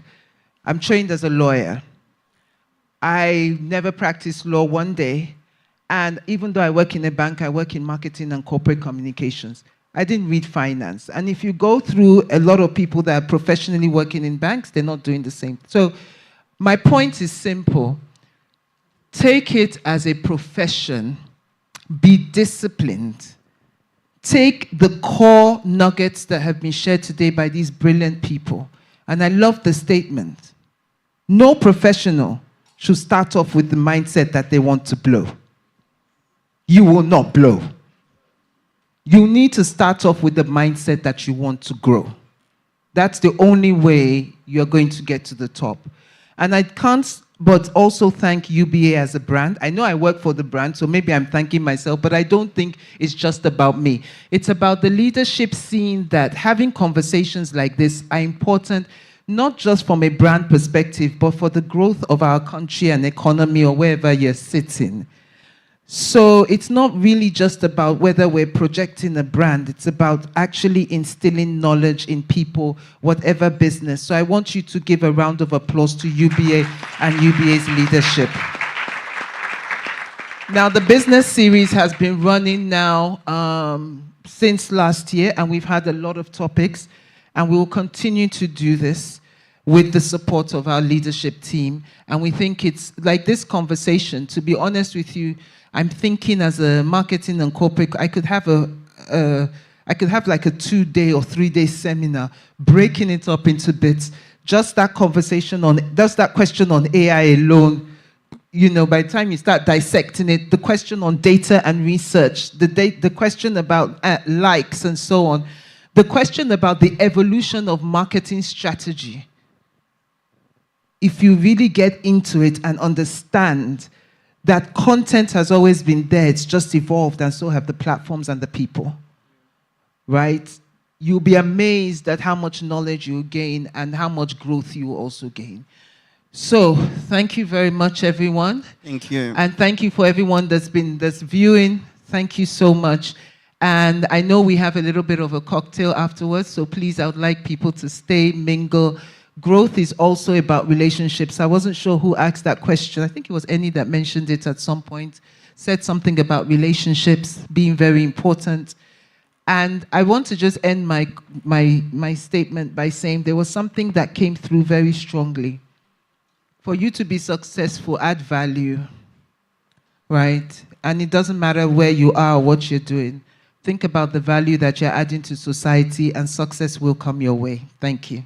Thank you. Please, a round of applause once again for the Head of Marketing and Corporate Communications at UBA, Mrs. Alero Ladipo. Want to say thank you so much to every single person who has been here with us. It's been such a lovely and exciting time. Everywhere I go, I ensure to tell young people to please stay in school, read your books, and read excellently well. We want to say thank you to all of the panelists who have been here with us, people who have watched online as well, from over 20 countries and 4 continents where UBA is. We want to say thank you to the Africa's Global Bank, where Wise Men and Women Bank. Thank you all so much. This is the finale of the UBA Business Series this year. And thank you for being here. We love you. Bye, everybody. Okay. Someone has a gift for the...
For trades that will last, you need the right structure.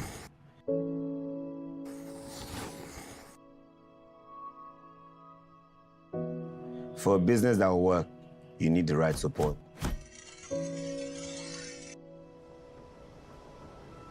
We know you want your craft to be around for generations, and we see all you are doing to make sure of this. We know you want to expand your business and would not mind a little help. We have created unique solutions for you. From everyday banking needs that save you time to funding your business dreams. You know your business and we support your needs. Let us help you build for tomorrow. Open an SME account today.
For trades that will last, you need the right structure.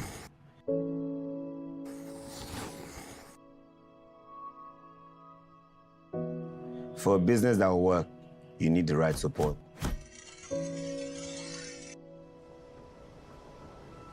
We know you want your craft to be around for generations, and we see all you are doing to make sure of this. We know you want to expand your business and would not mind a little help.